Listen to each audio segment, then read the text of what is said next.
Good evening, ladies and gentlemen. Thank you for being patient. We are a few minutes behind here. It is now 6:35 in the evening, and I'd like to call the meeting to order. It's Tuesday, July 26, here at 5:35 in the evening at City Hall, Homestead, Florida, 790 Homestead Boulevard. Madam Clerk, call the roll. Councilman Burgess. Here. Councilwoman Lobos. Here. Councilman Maldonado. Here. Councilman Shelley. Here. Councilman Williams. Present. Vice Mayor Woolman. Here. Mayor Bateman. Here. Took that a little bit out of order, but Pastor Coronada de la Torre, the pastor of Fusion Miami Church. Are you here this evening? Yes, sir. Would you please come forward? He's going to give us the invocation, and Councilman Lobos will lead us in the pledge. Let us stand as we go before the Lord. Mr. Mayor, Mrs. Sewell, and City Council, I thank you for this privilege. Father God, we go before your throne this evening, acknowledging your sovereignty. We praise you for who you are, and we thank you for what you've done. I thank you, Father God, that this city is still looking to you for wisdom. I pray, Father God, that you give us the wisdom and you give this leaders the wisdom to understand, Lord God, that without you we're nothing. That we need your guidance, Lord God, and we're in a bad situation in this country, Father God, and we need your help. This city needs you, Father God, and these leaders know that.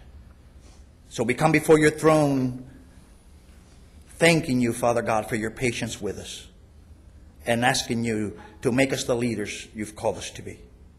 We love you, we praise you. In Jesus' name we pray. Amen.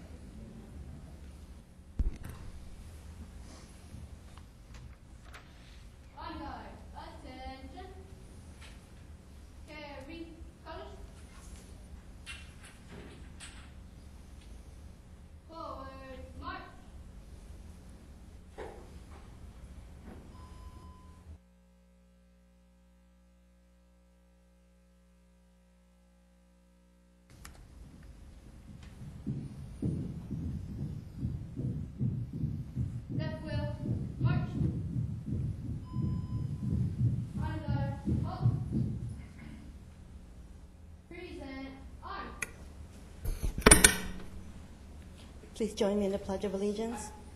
I pledge allegiance to the flag of the United States of America and to the republic for which it stands, one nation, under God, indivisible, with liberty and justice for all. Order. Right. Face.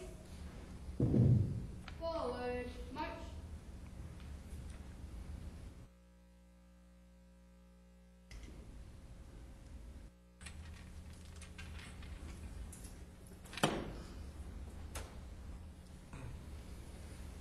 Please be seated.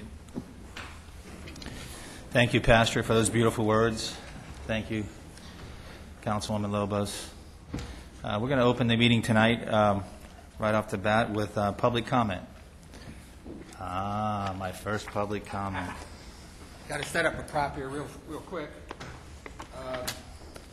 Military Affairs Committee is very active in the city out at the base, and as you know, the air base is gearing up. They're bringing in SOC South. They're bringing in active military, and I volunteered to be the golf chair for MAC this year.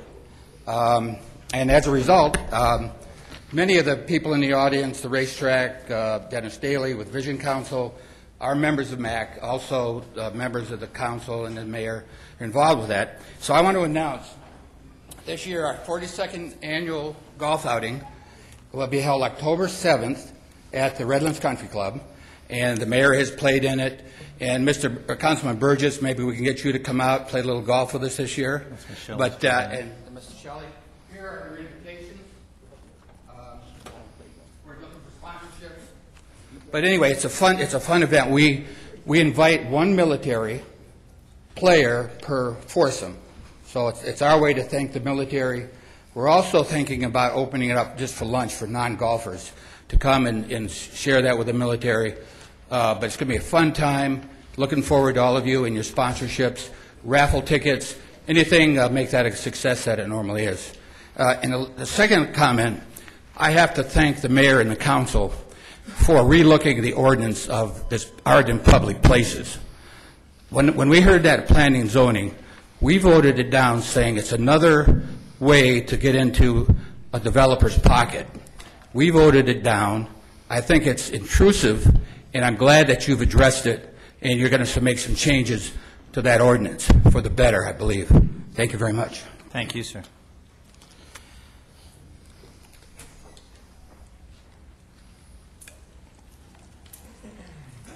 Good evening, Mr. Trantham. Good evening, Mayor and Council. I'm Jim Trantham, 2375 Southeast 7th Place. I come to you tonight with the same problem that I had back in December when I addressed the council about the tax revenues from that we pay to the state of Florida from the city on the racetrack. I don't see that the city is in a better position today to pay those taxes. As a matter of fact, we're probably not in the same position we were before. We need help in covering any additional taxes that result from any expansion of the racetrack, and I don't understand why the racetrack can't come forward and say, okay, we'll start now paying anything additional to be able to have the races here. I was going to speak to the item on the agenda, but if you're going to allow, Mayor, are you going to allow us to speak? Yes, Mr. Trantham. It's going to be open for public comment. Then I'll wait to continue my my questions at that time. Thank you, sir. Thank you very much. Okay. Dennis, I was going to hold you under special presentation, but you come on, let's go. It's all yours. Dennis Daly. Well, Mr. Mayor, Yes, Council, I know you guys have a long and interesting night, so I'll be brief, but I did want to provide a update on the Foreign Trade Zone number 166. And as you know, I'm the CEO President of the Vision Council, which is the grantee for that Foreign Trade Zone. So it's one of three located in Dade County. There's Wynwood, which is going to sunset very soon right now. However, there's also FTZ 32 near Miami Doral Airport in that hours, which is 1,000 acres located over the Park of Commerce and the adjacent areas here in Homestead. I did bring a PowerPoint presentation, so you can look at that at your leisure, and then a point paper on the front of it. It gives a little bit more description and a little bit more information. But, as you know, Foreign Trade Zone, just in a nutshell, provides streamlined inbound shipments from China, outlying countries, and so on, imported into the United States. And then they can be turned, repackaged, whatever, and exported back out of the United States or exported inside the United States with pretty good savings to the user. So what's happened is that we've always had an operator here in Homestead, Latham, and they've done a nice job for us, and they bring parts in from China, repackage those, send them to South America. They've done very well with that, and it's a substantial savings for them to be inside an FTZ. Along the way, we've been able to work with DHL Global, and DHL Global brought Canon Latin America to us. And so we couldn't bring them to Homestead this time, but we did work with them at their site in Medley, Florida. And we established FTZ 166-2, which is our subzone in Medley, Florida. So it's our own subzone up there to serve DHL Global and also Canon Latin America. So that's a nice step for us because it brings good visibility to Homestead. So we feel like this is a good step forward, and the visibility is the biggest advantage that we can see to that deal right now. But also, the most important thing I wanted to touch on tonight, and just briefly, is that FTZ is changing in Miami. And what's happening right now is that the Flagler Group is developing a very large logistics hub west of Miami Airport, as well as the Port of Miami is seeking FTZ status, and the FEC rail line that connects those two entities is also owned by the same group or a similar group. And what they're trying to do now is establish a foreign trade zone over top of the Port of Miami, the area just west of MIA, and then the FEC rail line that connects those two. And so that's great. It's a great deal for Miami. It's best for commerce in Miami. It's great for trade. However, we want to make sure in Homestead that we're not left behind. So that's why I wanted to bring that up tonight. What I'd like to do is just put out the idea that we would like to establish some more dialogue with the council and yourself and the city manager maybe talk about a path forward to make sure that Homestead and Homestead Foreign Trade Zone is not left behind as they create this huge foreign trade zone in downtown Miami. So it's all good. That's good for Miami, but we want to also make sure it's good for Homestead as a county-wide strategic approach to foreign trade. So that's kind of why I wanted to stop by tonight, take up just a little bit of your time, but to also maybe talk about what we can do here in Homestead to work with the port director and work with the people that are actually implementing that process to make sure that people still have eyes on Homestead for foreign trade. And the bottom line on foreign trade and the foreign trade zone down here is that this is just one more bullet in our gun to bring a manufacturing site down here or a large distributor. So it's one thing that would help them greatly, and it's one thing we'll always keep in our hip pocket to pull out for the right people. So thank you for your time, and I hope to maybe we can have some more dialogue later. A couple of questions. Yes. Being a former F-16 pilot, you use that analogy, one more bullet in your gun. We had lots of bullets in the gun, but you know, it's No, a big one. I commend you because this is probably the most aggressive I've seen, the foreign trade zone in a long time, in my time, period. What for the council and for the viewing audience? What's the total acreage that's actually left to operate in Homestead? We have 1,000 acres under the vision or the Homestead Foreign Trade Zone. And what's nice about the acreage is it expands over the Park of Commerce and the adjacent areas. But we can also move that acreage as we see fit and as the Commerce Department approves. We can move that acreage to other areas. So would you explain that a little bit? Because we can do what's called a boundary adjustment. And just like we created a subzone in Medley, Florida from our FTZ here, we can do that for the Beacon Air Show that's coming up, maybe out by the Homestead Air Reserve Base. If there's a manufacturing plant or someone that can benefit greatly from reduced tariffs, import and export tariffs, well, then we can help them. So something to keep in mind. Anybody that imports a lot of equipment or parts, reassembles it, assembles it, and sends it back out of the country, or anyone that exports it within the country domestically after they brought it in, we can help them. So. Excellent. Questions from council? Okay. Well, thank you very much. Thank you very much for the time. Yes, please. Any type of time frame that we're looking at when they're trying to establish their FTZ over in Miami, something that we need to be, how urgent is that we should be jumping on board with you? It's urgent that we talk about it, and they're in the process. They'll probably start looking at a filing probably in October. They're trying to pull the plan together now, which is good because we're on the ground stage of that as well.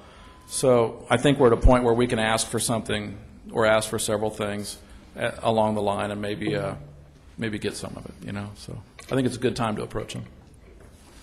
Thank you very much, Dennis. Thank you. Okay. Thank you. Any further public comment? Any further public comment?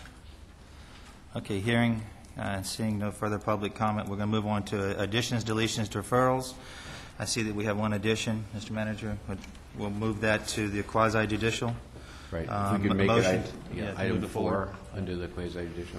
Okay, motion to move that on. Motion. Thank you. Second. All right, all in favor? All right, that'll fall under the quasi-judicial portion of the agenda.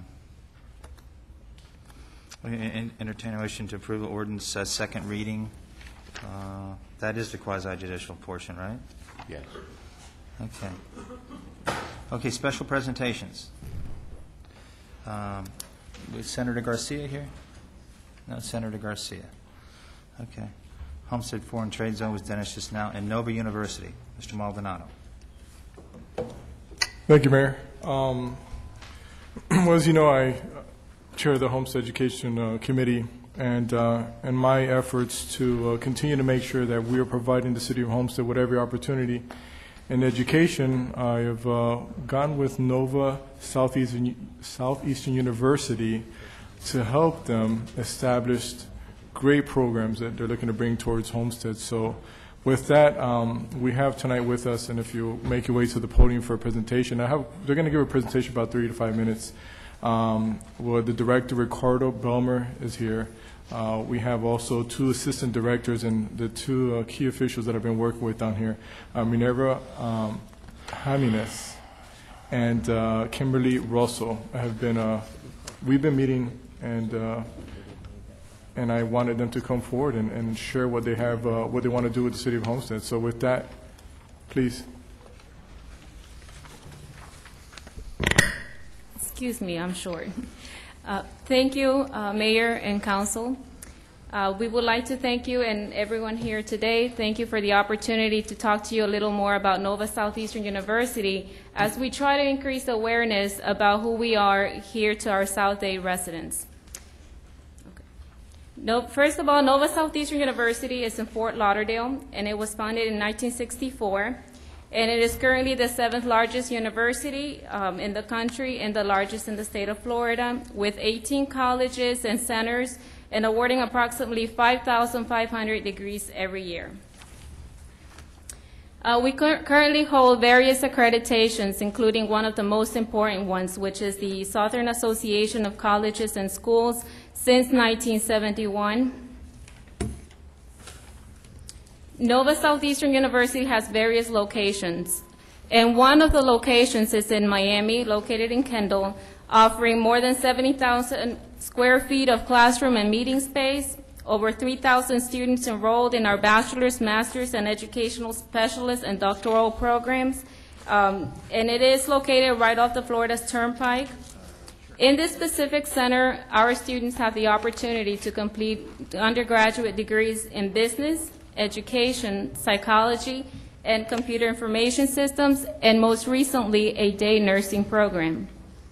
At the graduate level, many candidates have the opportunity of earning a master's in business, education, psychology, specifically in mental health counseling, school counseling, and our class schedules vary from nights, weekends, and online classes. And for our most recent initiative, we're going to have my colleague Kimberly Russell speak to you about the efforts that we're trying to bring a program here in Homestead. And Kimberly, if you can please. Thank you.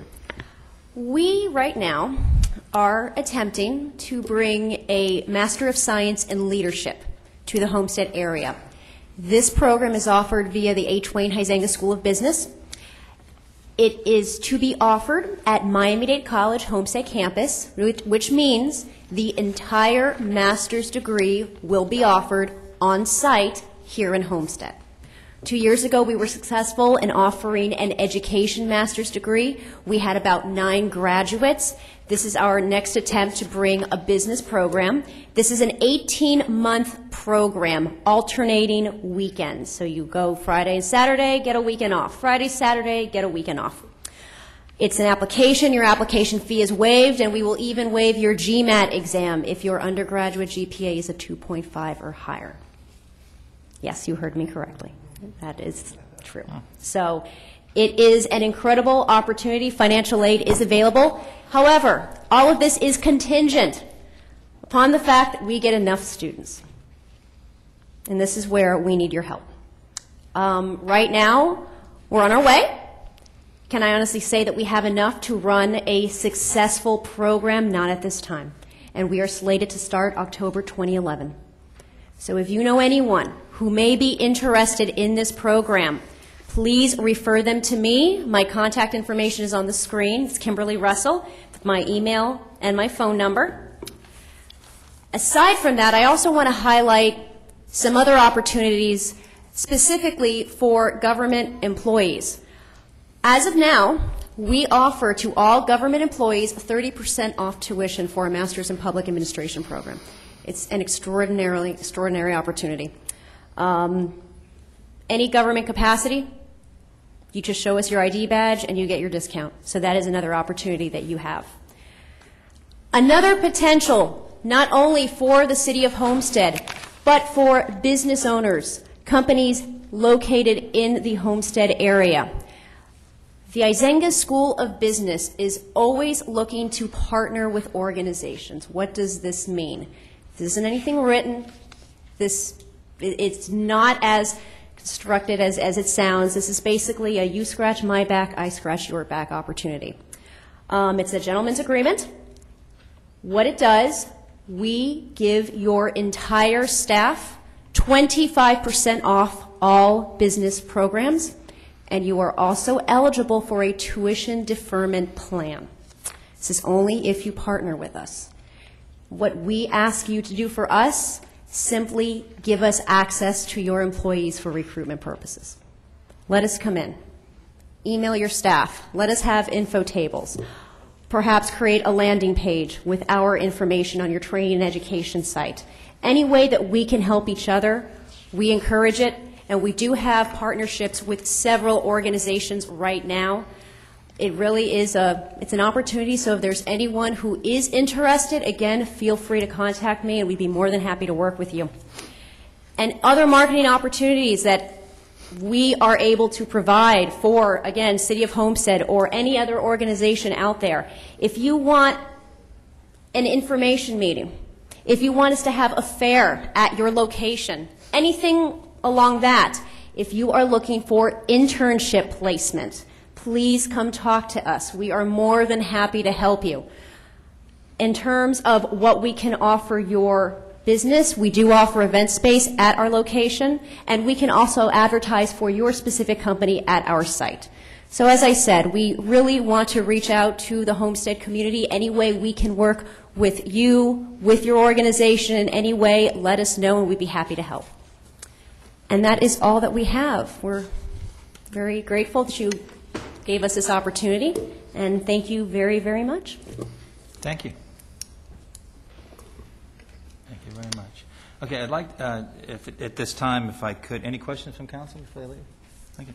I'd like to move, I have two appointments and then just a mention of the Southwest Advisory Committee vacancy. Mr. Williams is here, so he can touch on it, but I'd like to move, if council has no objections, move this forward from the very last item to now before we move into any further of the any part of the agenda.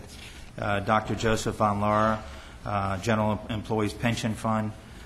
Dr. Von Laura, would you come up and just, I'm recommending him to sit on our General Pension Employees Fund. Of course, he has a doctorate in finance and many other things. The resume is about 3 pages long. I think he'll be a tremendous asset to our pension board. Dr. Von Laur. Thanks, Mr. Mayor, Council, Mr. City Manager. My name is Dr. Joe Von Laur. I'm a Homestead resident for about 5 years after having moved up from the Keys.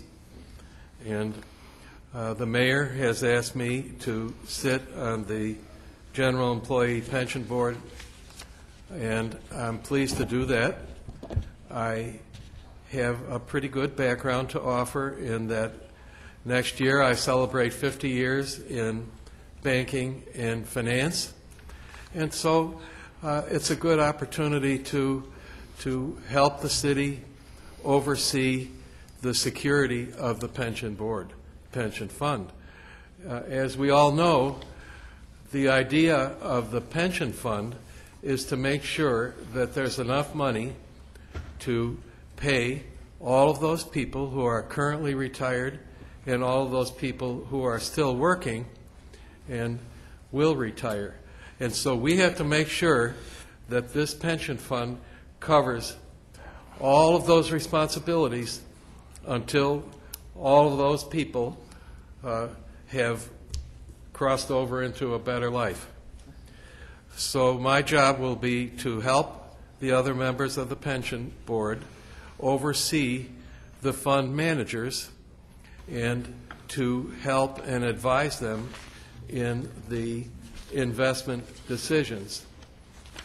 Pension funds are, in this country and especially today, are typically underfunded, and so we have to be extremely diligent in searching for ways to catch up, so to speak. So I'm happy to help. Thanks for the opportunity. Thank you, Dr. Von Laur. Currently, Dr. Von Laur is teaching at Miami-Dade Community College, and I thought it was appropriate to mention it right now because it's financial management, being productive in today's economy. Very appropriate. So a motion to move it on? Second? Okay, all in favor? Aye. Thank you. All right, the next appointment is to the Homestead Housing Authority. It's Ian Iglesias, Homestead Housing Authority. Outstanding resume again in the construction industry. He is not here tonight, but I think he's a very good choice. Motion to move it on? Second. Second. Thank you, sir. All in favor? Aye. Okay, and last but not least, Mr. Williams, you have Southwest Advisory. Open seat. I think there's an open seat for the Southwest Advisory Board, if I'm not mistaken, for a resident or a non-resident. So those of you who are interested in participating in the Southwest Advisory Board, please submit your resumes to Patty or Lourdes at the City of Homestead, and the mayor would take those recommendations into consideration. Thank you. Thank you, Mr. Williams. Okay, next item on the agenda would be consent agenda. The consent agenda. I move it. Thank you. Second. Okay. All right.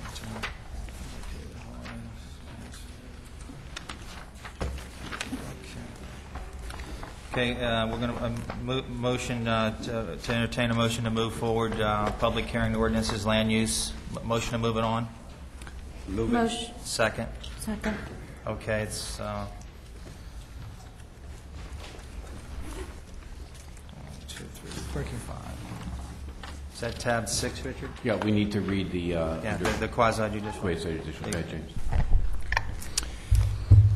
Yes, please be advised the following items on the agenda are quasi-judicial in nature. If you wish to comment upon any of these items, please indicate the item number you would like to address when the announcement regarding the quasi-judicial item is made. An opportunity for persons to speak on each item will be made available after the applicant and staff has made their presentations on each item. Swearing in, all testimony, including public testimony and evidence, will be made under oath or affirmation. Additionally, each person who gives testimony may be subject to cross-examination. If you do not wish to be either cross-examined or sworn, your testimony will be given its due weight. The general public will not be permitted to cross-examine witnesses, but the public may request the counsel to ask questions of staff or witnesses on their behalf. The full agenda packet on each item is hereby entered into the record. Persons representing organizations must present evidence of their authority to speak for the organization, and further details of the quasi-judicial procedure may be obtained from the clerk. In accordance with Code Section 2-591, any lobbyist must register before addressing the council on any of the following items. At this time, council members must disclose any ex parte communications they've had concerning any of the following agenda items. Mr. Mayor? Yes. I've spoken with the racetrack regarding tab number 6. Okay. Mr. Mayor? Yes. I spoke with the racetrack regarding tab 6.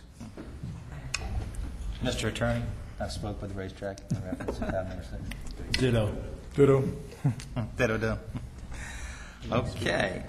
Did we want to move to tab 6 or call the one that we added 5.5? We added that on number 4, so let's do tab, if you don't mind, do tab 6, and then we'll get that one at the end of the quasi-judicial item. Right. At this time, I'd ask the clerk to swear in anyone who wishes to testify on any of the quasi items. Please stand and raise your right hand and repeat after me. I state your name.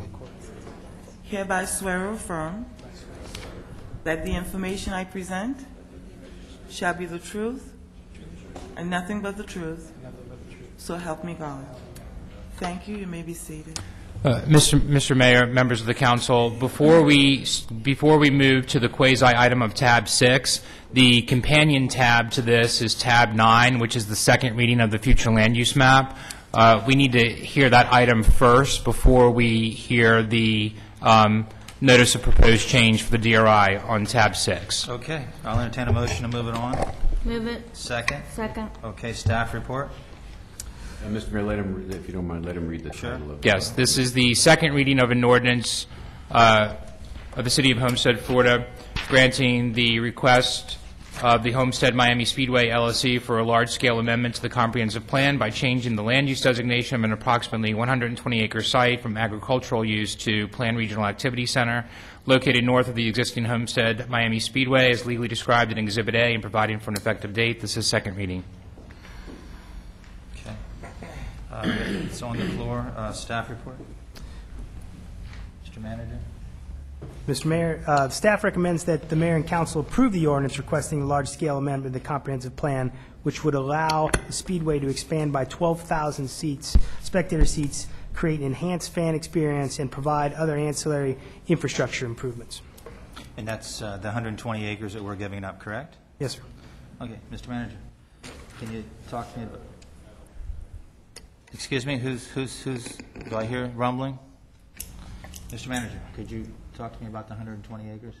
Well, Mayor, I think, as the council knows, we had a discussion with the track. We have a letter from them regarding compensation for the land. It's not our They have property, it's their property. Sent us a letter back saying that they don't believe that that's warranted at this time, so I think it's just a question of,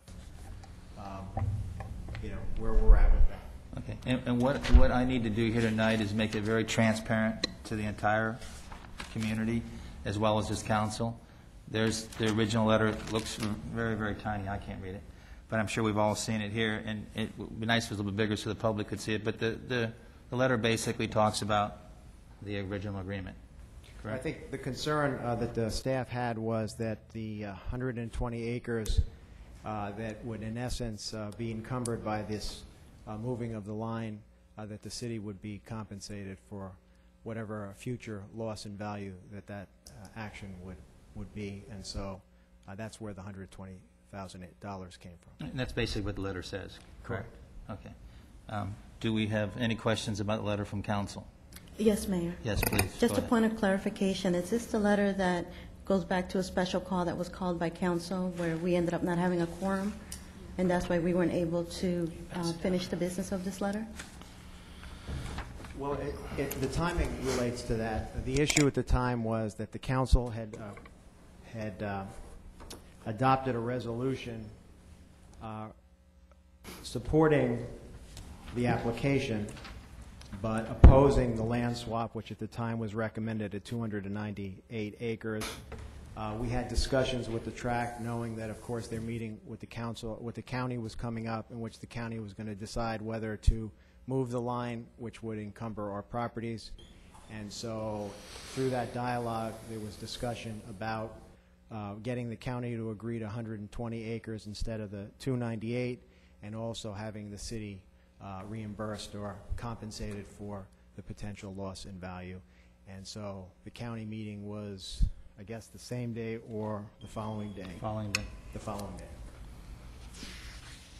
Did that answer your question? Yes. Okay. Question. Yes. I recall have seen that meeting take place, and I asked if we had the video in reference to that, and if we do have that, so we could play it. Well, from the county commission, it was just our law firm representing us, and what took place in that time.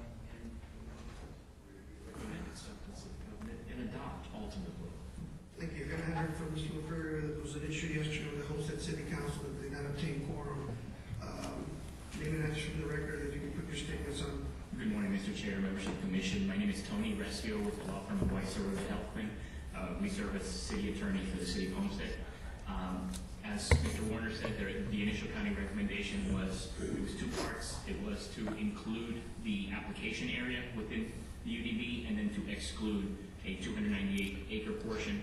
Based on that recommendation, the City Council met back in January. I believe you have all seen the resolution that was adopted. It expressed support for the application, but objected to the 298 acres being excluded. Since that time, the city and county and the applicant have met several times, and the resulting revised recommendation, which is what is before you today, calls for the area to be excluded has been reduced to 120 acres.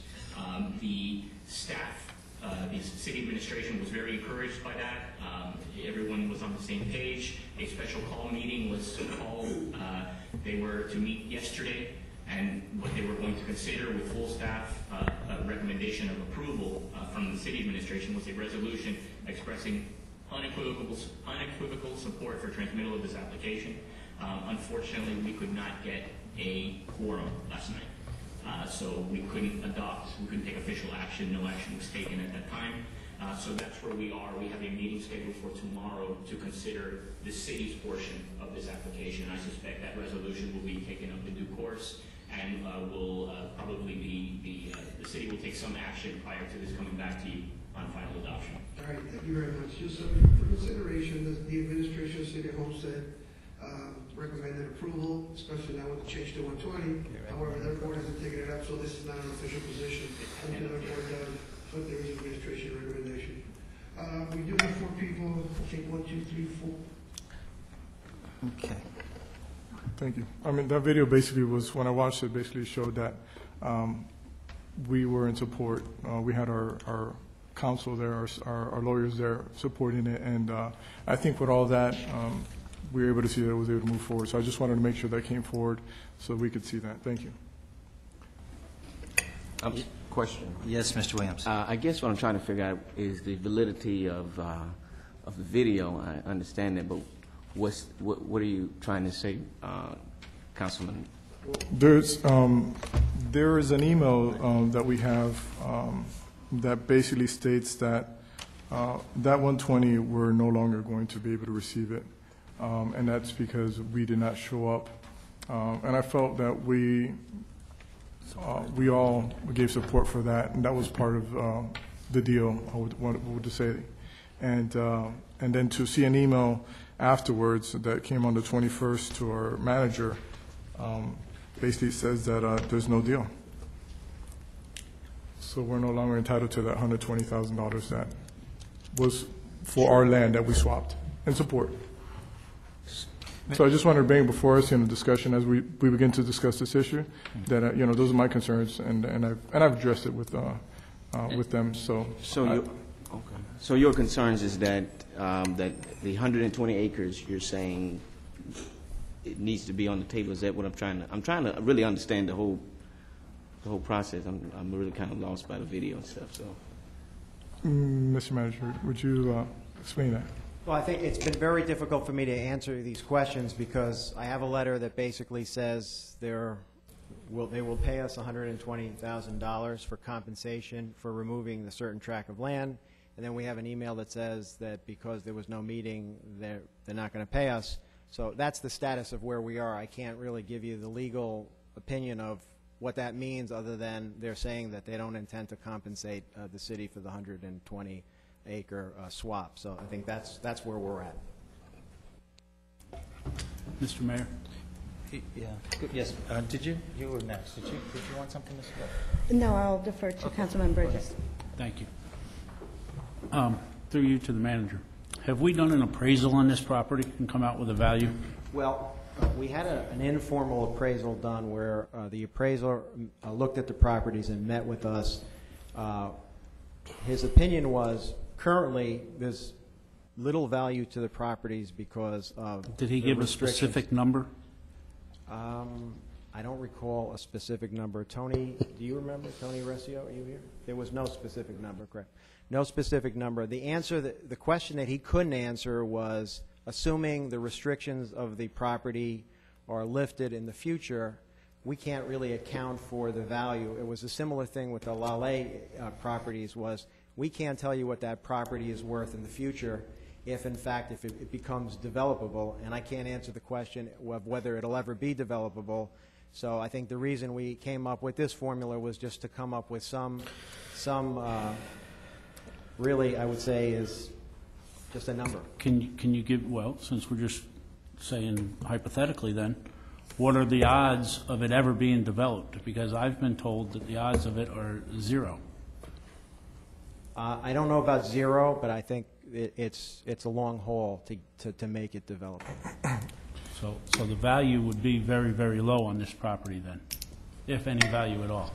Not being an appraiser, I can't answer that other than tell you what the appraiser told me, which is currently little value. However, it's tough to determine what the value would be in the future, assuming it would ever become developable.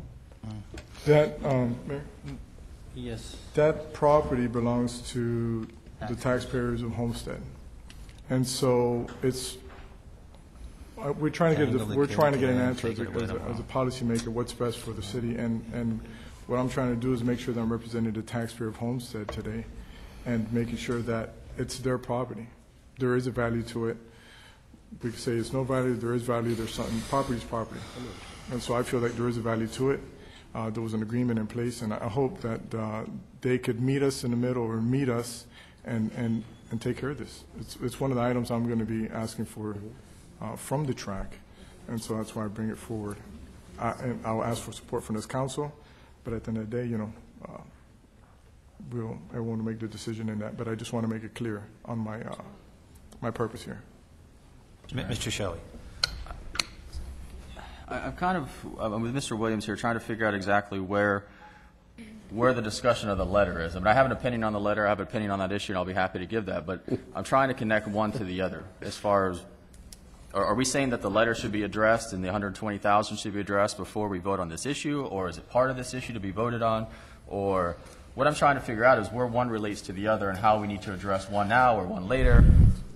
I'm a little confused there as far as the letter goes. I mean, based on my conversations, I've discussed this with the city manager, and it was my understanding that the agreement was that based for the encumbrance, for the fact that we were going to encumber land that was not encumbered within the UDB, that they were going to pay $120,000 to compensate us for the encumbrance. I agree with that in principle. And if that was the agreement, then that was the agreement. The land's still going to be encumbered. So there's an argument there to be made. What I'm trying to figure out now is how that relates to necessarily this, and I'm not connecting the two right now. That's where my disconnect is. I'm not understanding what we're doing. Mr. Manager, citizens of our community, I think what I'm hearing is that the letter starts out saying, we agree, we'll give you $120,000 for 120 acres. And I think the video behind it supports that we did everything in our powers to support this issue for that county commission. At that time, before that county commission, we had our attorneys there.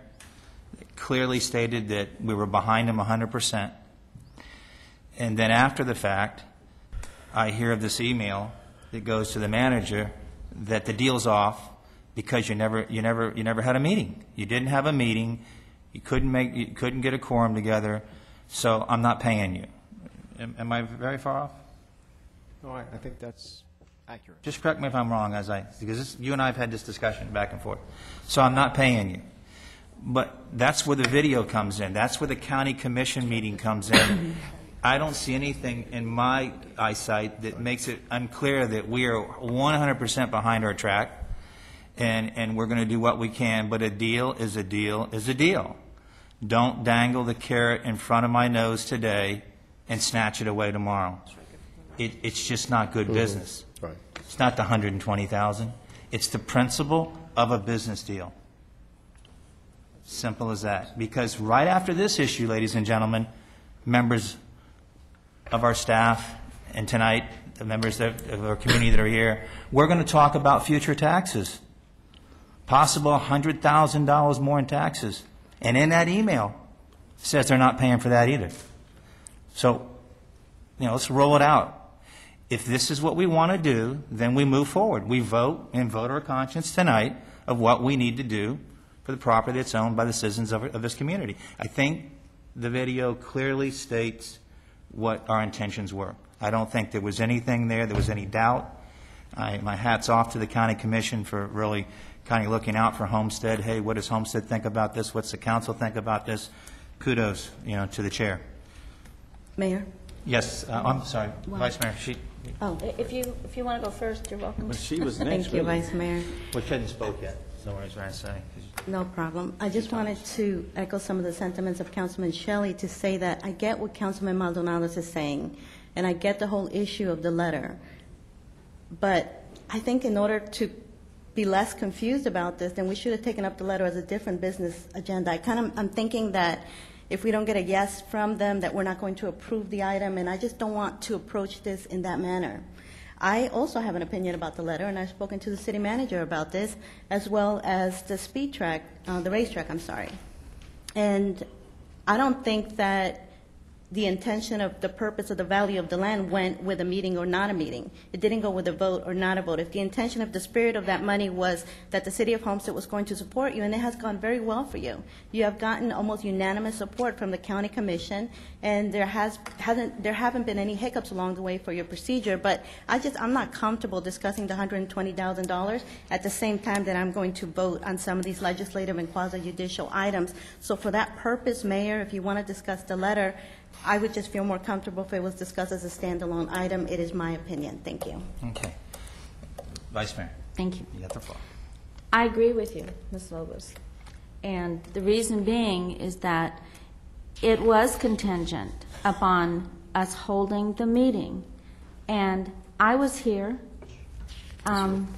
Mr. Burgess, I think, was out of town, and I don't know the reasons for the others. Mr. Shelley, I think, was here. I was on my way. You were on your way, and Mr. Shelley was on his way. Or he was in the parking lot. So that was my understanding, that if we supported you at the county commission meeting, and as it turned out, Tony, you did a great job, but at the same time, and I watched you that day on television. You know, this video is nothing new to me. I've seen this video many times. But if you want to watch a video, you should watch the video of the last meeting we had when there was 4 of us here and we voted. And this is second reading. So when we say a deal is a deal is a deal, a deal is a deal. And we had our attorney there, and I met with you that evening when we didn't have a quorum, and even offered to go to the county commission office and say, you know, we just couldn't make the quorum. But you didn't need us. You did it anyway. You were good. And I stand behind this decision, and I don't think it's appropriate to talk about this $120,000 right now based on the decisions that we have to make. So that's just my opinion. Thank you. Okay, any further questions from the council before we ask the applicant a couple questions? Anything further from you? Anything further? I'll hold. Okay. Floor is yours. Mr. Mayor, with all due respect, we'd like to, as I think a couple of the council members have alluded to, we'd like to address what the actual item is on your agenda. For the record, we note the highly prejudicial nature of discussing items that have nothing to do with the 2 that are before you here today. And more importantly, we'd like to have the courtesy to put our entire case forward before you make a final decision. We'll address your letter in the context. We'll also address the exchange between the manager and our company and principals of our company to the degree that they, at minimum, are questionable. But at the end of the day, I think the Vice Mayor and many of the council has also directed the public's attention to the fact that these are 2 quasi-judicial items before you. We have the right to present our case, and you have every right to vote your conscience at the end of that. The matters that you have introduced into the record are absolutely and clearly prejudicial to the merits of this application. In fact, the reference to the 120 are nothing to do with this application. In fact, they were part of the urban development boundary move. The absence of the City of Homestead at the last hearing before the Board of County Commissioners speaks volumes.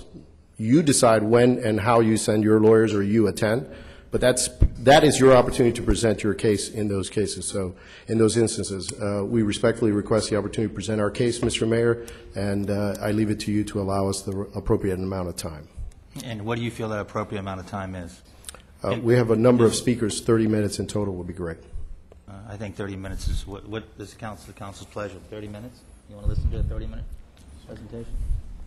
Okay. We'll try to speed it up. Thank you. Please.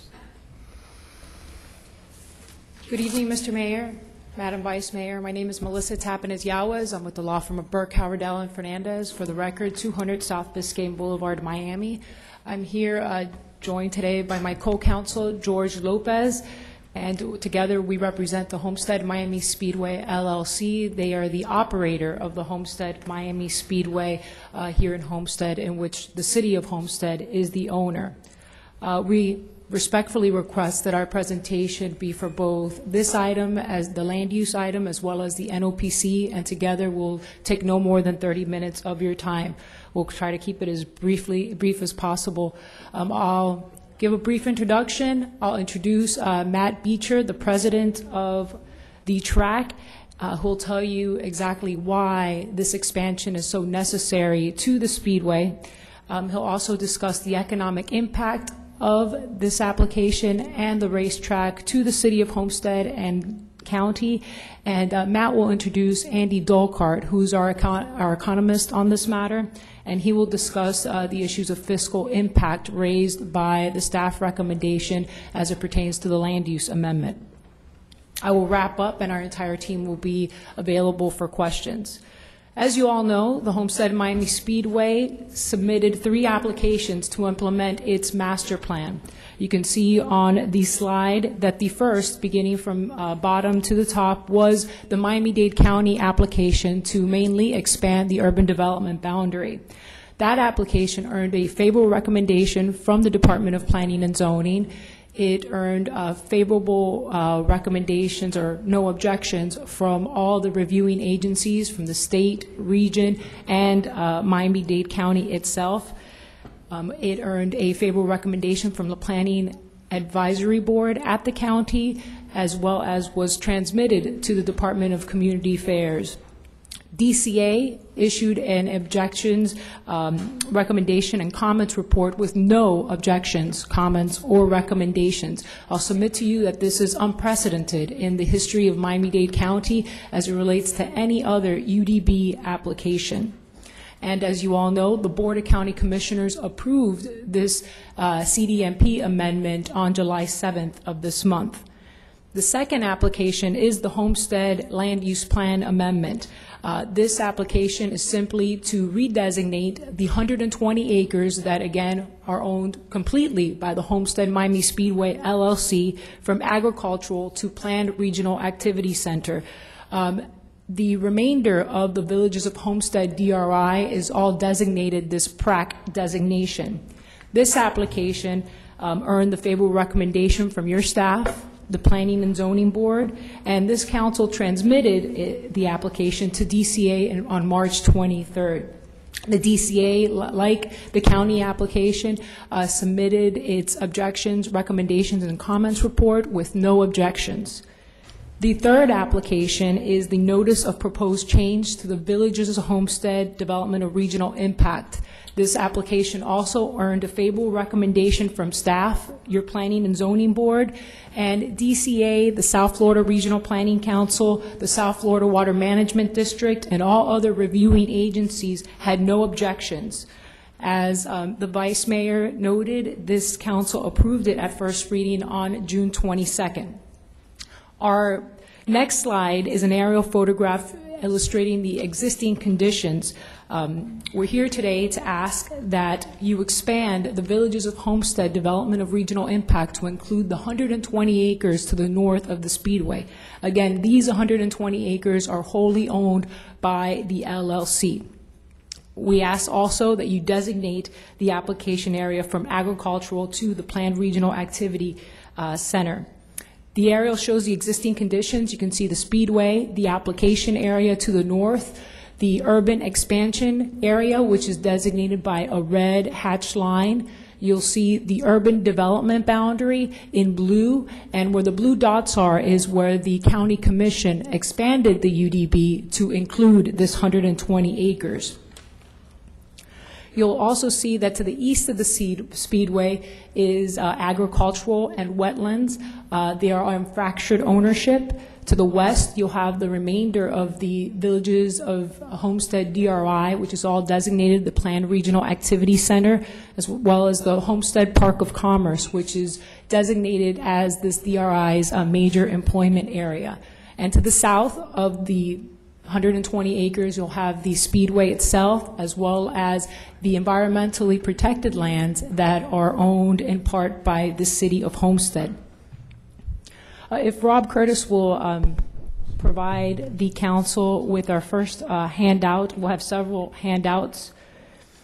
What you'll see is that the proposed designation from agricultural to planned regional activity center is consistent with the goals, objectives, and policies of the City of Homestead Comprehensive Plan. We've summarized this in the record for the in the handout.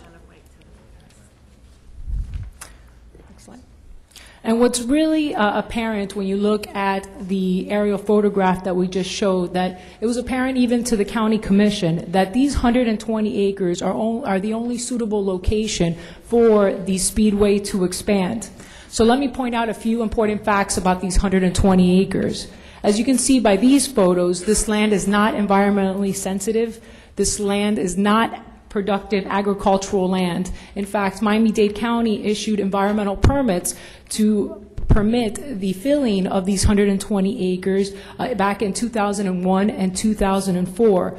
After those permits were issued, the Homestead Miami Speedway installed stormwater drainage infrastructure and filled with crushed rock. And as you can see in the aerial photographs, the 120 acres are currently used by the Speedway as overflow parking for all its major events. Now I'd like to introduce Matt Beecher. He's the president of the Homestead Miami Speedway, LLC. HMS, as we'll call it, is a subsidiary of International Speedway Corporation, a publicly traded corporation. They are the owner and operator of 13 racetracks throughout North America, headquartered in Daytona Beach. Thank you. Thank you, Melissa.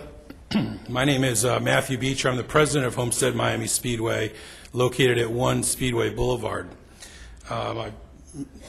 Madam Vice Mayor and members of council, thank you very much for the time this evening. Much of what I'm going to say tonight we have talked about numerous times, but I think it's very important to reiterate the importance of our events as it relates to this community and how this land use application will further our efforts in that regard. As you're aware, this year we will be celebrating the 10th year of hosting NASCAR's championship weekend, where we crown the champions of all 3 of NASCAR's National Touring Series. The reason that this is so important is that NASCAR is the preeminent form of motorsports in North America. In fact, if you were to look at the 17 of the 20 largest spectator events last year, they were NASCAR races. In fact, our events are carried on television in 150 countries in 20 different languages. This is a global sport with massive impact, particularly across North America. As a result of hosting not just that race date, but hosting the championship weekend, there's a collective responsibility that all of us, not just at the racetrack, but also in this community, shoulder in order to make sure that that continues and that we deliver a first-class event. Now, a lot of what I often hear from people when I talk to them out in the community is, what is in it for us? What's the direct financial benefit? And I can tell you that it's equivalent to a Super Bowl, roughly $250 million a year. Now, the great thing about this is it is an annual event. Unlike a Super Bowl that might come every 5, 7, or 8 years, this happens each and every year. $250 million of economic impact. And that's generated by our 280 days of activity. A lot of people focus on our NASCAR weekend. The weekend before Thanksgiving is our biggest event, but we're active 280 days a year with television commercial shoots, sports car racing, drag racing, any number of track rental events for auto manufacturers, or frankly anything that can be done on our acreage. We have roughly 400,000 visitors that come to the facility each and every year who spend an average of $260 per day. We have the greatest economic impact of any other event that's held in Miami-Dade County. More than 2/3 of our attendees to the NASCAR races come from outside of Miami-Dade County, and those people are dependent on local hotels, restaurants, gas stations to support their visit. Given that we are the last race of the NASCAR season, which spans from February until November, we have a number of mentions during national television broadcasts, whether it's drivers, broadcasters, team owners, people within the industry referring to the championship by the time they get to Homestead. That generates literally hundreds of mentions, not just during our broadcast, but billions of impressions throughout the race season, particularly in the fall when people are making their plans to go north on where to vacation for the winter.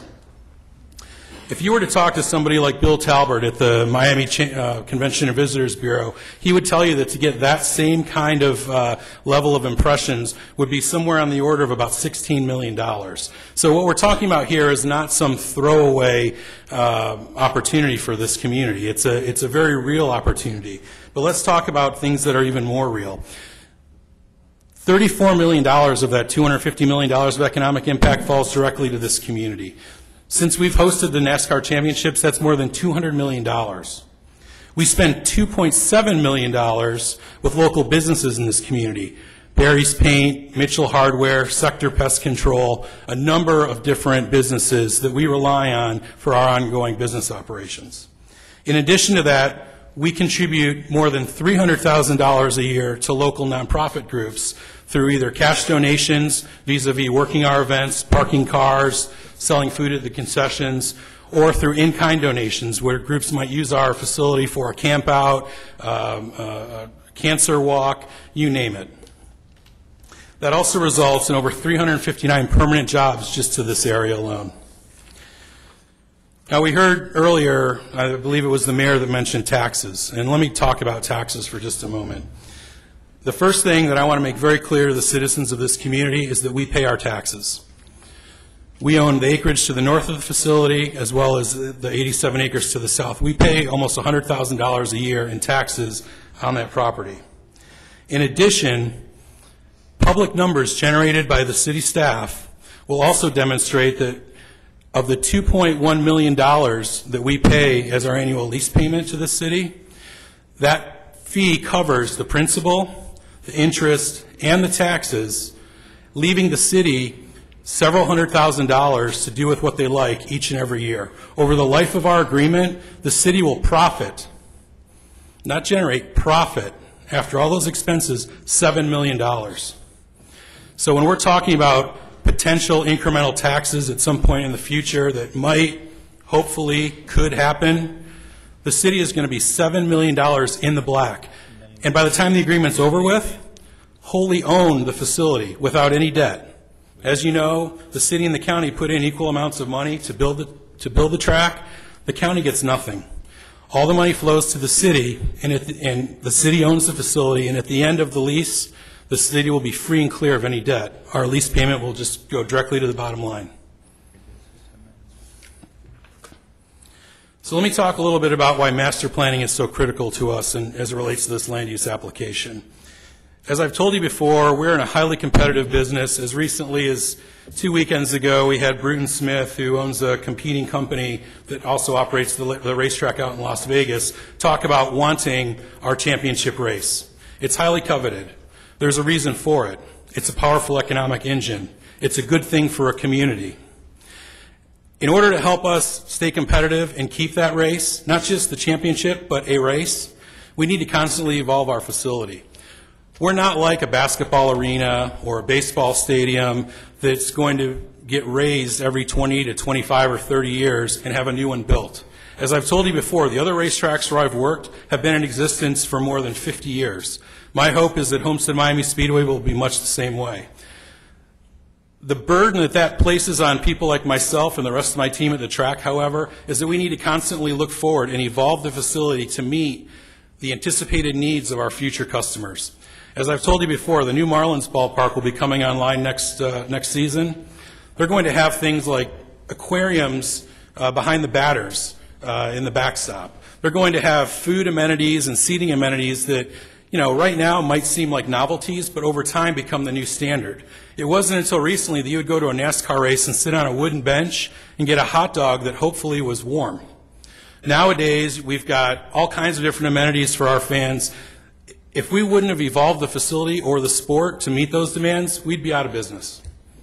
So that's what this land use application is all about. It's about keeping that race in this community and keeping that championship date. So let me talk a little more specifically about what that master plan is. It really has two pieces. The first is what we refer to as Champions Park. I know all of you were out at the 4th of July celebration just a few weeks ago. The area where we had the celebration was what we refer to as Champions Park. And our plan is to greatly expand that area, as you can see on the slide right now. What that'll do is not only make the area much more pedestrian-friendly for us during race weekends and allow our sponsors and guests to have a more dynamic, interactive experience, it'll also provide a great venue for the city to host more similar celebrations, whether it's a chili cook-off, ethnic food festivals, car shows, you name it. Right now, we have a great racing venue, but again, the industry has grown to a point where things that weren't in place when Ralph Sanchez built the track in 1995 are now a mainstream part of our business model, that being those interactive displays and the variety of food that we have out there. The other piece of this application is the 12,000 seats, and those will be located in Turn 4, if, and I underscore if, and when necessary. You know, currently we're in the worst economic environment since the Great Depression. At some point, we want to be positioned to where we can add those seats to capture the demand that will one day be there. And we'll do so in a very deliberate way, whether we add 1,000, 2,000, 3,000 seats at a time. But we want to have the opportunity to add those seats when and if available so we can capture that and enhance the facility. Now that I've talked a little bit about the application, let me turn over to Andy Dolkart, who can fill you in with more economic impact information. Thank you. Matt covered a lot of that, so we'll save it for any questions that you may have regarding the fiscal impact in order to save some time here. So before we can proceed to the site planning and permitting of that master plan, we need your approval tonight. The BCC considered the extraordinary public investment that both the county and the city made into the Speedway and really paved your way tonight by expanding the UDB to accommodate these 120 acres within the DRI. In order to move forward to site plan, zoning, et cetera, which the Speedway fully intends on doing, we need you to again amend the Villages of Homestead DRI development order and amend the city's comprehensive plan to redesignate the property to that PRAC designation. We'll go on and speak a little bit about the notice of proposed change. As you all are aware, we submitted this notice of proposed change to the east half of the DRI. It has a few requests. The main one is to again expand that DRI boundary to the north. The next slide shows the Villages of Homestead DRI as it's approved today. And the following slide shows the DRI as it's proposed. Again, just adding the 120 acres to the DRI, adding the 12,000 spectator seats at turns 1 and 4 over a 15-year period, and reducing the residential density to the east half of that DRI. And because this proposal includes both a simultaneous increase, the 12,000 seats, and a simultaneous decrease of uses within an approved multi-use DRI, state statute allows us to compare the impacts of our proposed changes together with the cumulative changes against the baseline DRI development order. What that means is, Rob, you'll put up the slide of the 1985 master plan, which is our baseline DRI development order. And the next slide shows the 1985 impacts to the 2011 proposed changes. So when we compared the proposed 2011 plan to that 1985 baseline, we found that the proposed changes reduced the impacts to regional resources such as water, solid waste, stormwater drainage, and transportation. The staff report before you today confirms what the state and all the reviewing agencies have said. Our analysis sets forth clear and convincing evidence that our proposed changes do not individually or cumulatively constitute a substantial deviation pursuant to state law. That is the criteria that is before you today to approve our notice of proposed change. I would like Rob to hand out a package of all the letters that we received from the state and regional agencies that stated that they have no objections and basically confirmed what your professional staff has said. Again, clear and convincing evidence that our proposed changes do not individually or cumulatively constitute a substantial deviation pursuant to DRI regulations. In order to take this one step further and assure that our proposed changes mitigate the impacts onto infrastructure and environmental resources, the Homestead Miami Speedway LLC offered and agreed to multiple proposed additional development order conditions. These additional development order conditions are incorporated in the ordinance before you today. These conditions addressed issues such as air quality, transportation, water, sewer, stormwater drainage. Rob, if you'll please hand out our packet of all these additional DO conditions. In fact, there's a current DO condition, 2.9, in the ordinance before you today that provides that there will be no more than 18 major events per year. Major events are defined as events where there is over 28,000 spectator seats at either or the track and the baseball. Historically, through the history of the racetrack, that means 3 times per year, 3 days per year. We've proffered 2 new conditions that are intended to maintain the level of service and reduce impacts within the DRI. We've proposed to limit the weekday major events to 53,128 spectators with a start time of no earlier than 8 p.m. on weekdays, and limit weekend major events to 79,612 spectators. This will all ensure that the level of service is not only maintained, but it is reduced. And while we're on transportation issues, it's worth pointing out to you that the Homestead Miami Speedway has an extensive traffic management plan.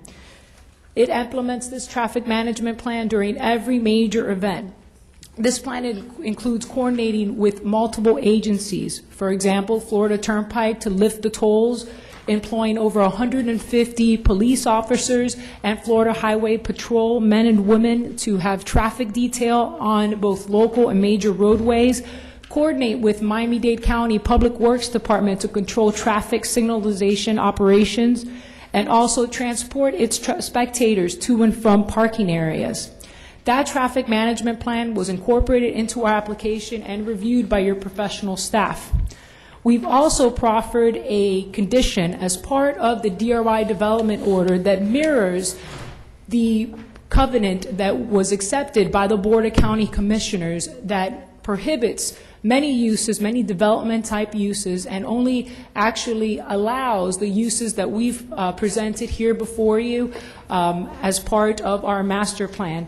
And the last handout is the covenant that was accepted by Miami-Dade County that, again, is incorporated as an additional DRI condition.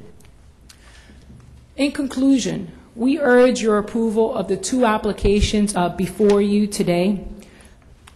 This is consistent with your staff recommendation, your Planning and Zoning Board recommendation. It's consistent with your comprehensive plan and its goals, objectives, and policies. We've provided clear and convincing evidence that the proposed changes do not create a substantial deviation to the approved DRI. The state, the South Florida Regional Planning Council, the South Florida Water Management District, the Florida Department of Transportation, the Homestead Air Reserve Base, and all other state, regional, county agencies, in addition to your professional staff, have issued no objections, no recommendations, no comments to this application. Our entire team is available to answer your questions. We thank you for your time, and we respectfully request time for rebuttal if it's so necessary. George, is there something you'd like to say?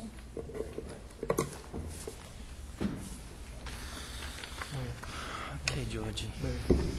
Mayor, if I may, just to address the original issue, clearly restating our position is not germane and in fact prejudicial to our application. But I think as your partner, on behalf of Homestead Miami Speedway, Matt Beecher in particular, Al Garcia, who we've been here many times over the last 10 years, and at the end of every discussion that I've ever been party to, we've always had an understanding that the Speedway and the City of Homestead are partners. There can be differences of opinion, and there's certainly a history of oftentimes sort of really strong views on different issues. The position of the Speedway as it relates to the letter is we stand by the email that Mr. Beecher sent. In specific context, we relied on the fact that the resolution, which is still viable and legal in your books, would have been rescinded during that special call. The absence of that action by the city is what triggered our position. We did not know that the city would have continued to act upon our letter. In fact, we heard about it from the media during an article interview that was being prepared. And in fact, we thought clearly that having not had that meeting, having not taken any formal action, clearly the city could not have acted upon unilaterally to accept our offer. But more importantly, there were a number of consequences and costs associated with getting those approvals. We do not rely on those to reaffirm our position. It is our position. We're restating our position, but we implore you to look at the other side of this discussion, which is our genuine effort and desire to continue to be your partner. We thank you for your consideration and patience in our presentation in full. Mr. Mayor, thank you very much. Thank you. We continue to be available to answer any and all of your questions. Thank you. I think at this time, I'd like to turn to the city attorney. I'd like to have a little clarification here. Okay. Because there are some things that were said that I don't think are true. I would like to clarify some things. I think it's important. First, there's two items in front of you. The one that we're considering, item number 9, is legislative. It's not quasi-judicial. And so I had several questions during the presentation as to whether it was the discussion that you were having was appropriate, whether it's appropriate to consider the impacts of the legislative item, and it is appropriate. The discussion that you were having was appropriate, considering the impacts of this on the city. So I wanted to clarify that. And this is the time, to the extent that you want to have those discussions, I don't think that they're proper under the quasi-judicial item. If you want to have those discussions, and I don't express an opinion one way or another about it, if you want to have those discussions, they're proper to have now to discuss the impacts of this on the city. And so I hope that that clarifies. And this would be the time to have that discussion if you want to. Thank you, Mr. City Attorney. And the reason I say that is Mr. Lopez, I don't think was appropriate. I don't think your words were appropriate for that. And we are partners. And you and I have had extensive conversation on this new expansion. And I applaud you. And at my trip to the track with you and Matt both, I applauded you. Thank you. But I wear the hat that represents the taxpayers of this community. So when I speak tonight, it's not against the racetrack. You heard my comments against Bruton Smith this weekend, on Friday. And we they thank were you. very polished, they were very to the point, and I stand there to protect you. Whether you need me or not, I'm there to protect you. And I think I think basically he understood where I was coming from. I mean, he got the point without me, being too unpolished, and he understands. And I don't think we're going to have a whole lot more from him citywide, because I think he has really stepped over the bounds. So I'm there to protect you as well as I'm here to protect the taxpayers of this community. So if I don't put that hat on and say, what about the future expansion? What type of taxes will it create? What type of ad valorem taxes will it create? What will it cost us? There is not a month go by that somebody doesn't say to me, what about the taxes at the racetrack? And I say they're covered. We've discussed it. I told you I'd rescind my comment when we had our conversation at the track that I know they cover it. They cover it. You use a very good analogy. There's $7 million left at the end of our lease. We'll have a $7 million plus. But remember, we wrote $8 million check out of the city coffers a month before I was elected in 1995. And I remember the history very well. $8 million. 7 months later, we were appealing to the governor of this state, saying, we're broke. We are broke. Help us out. Give us an extension. So I know the pain, and I feel the pain that the taxpayers feel in this community. So I must go through whatever you want to call it, dog and pony show, whatever it is. It must be transparent. We hear transparency constantly. Tonight was transparency. It was no secret. Matt asked me. I told you, right? I said, Matt, I think we ought to air it all, vote our conscience. And I think now is the time for us to say what we're saying. I think that you're incorrect on that. I think it is time for this council to feel comfortable to say whatever they feel that's appropriate to this particular issue. Because if we don't say it now, forever hold your peace, because it's not going to come out. It's done, it's over with, and move on. With that said, if you'd like to briefly answer, I have a question for Matt. I don't have any. I mean, I defer to your learned counsel, who I consider to be a mentor, but should that have been the position of the city, then bifurcate the two items. You did not bifurcate the two items. You joined the two items, and you made them part of a quasi-judicial context. So that's where my comments were. Mm-hmm. Every time, Mayor, that you have raised an issue, we believe it to be more constructive than anything. Yeah, anybody on the council does the same thing. However, at the end of the day, our position is very clear, and we stand by the communication that we've had with the city. And never did I indicate that I wasn't going to vote in favor of this. This is a win-win-win for our community. But at the same time, I must point out what the taxpayers said that we overlooked, that Weiss, Sirota, and Helfman overlooked back in 1995 when we put this lease together. And what we overlooked, and it was, call it a mistake or whatever, let me finish. We did not ever expect that these venues would be taxed. We never thought that would happen. Well, guess what? It happened. And it could happen even to a greater increase. So why not speak up now before we've made this error once? Shame on us. Make the error twice. Double shame on us. And that's why I speak out now. And my question to you, Matt, is you have no intentions of covering the future, not the past, the future property tax of this expansion, which they say roughly, and you correct me if I'm wrong, is about $100,000 a year. Now, in your analogy of the $7 million at the end, we'll be paid back the $7 million of the $8 million we put into that facility, because I was told it was a loan, but it wasn't a loan at the end. So, do you have any intentions? Let's just hear. Well, sure, I'd love to address that.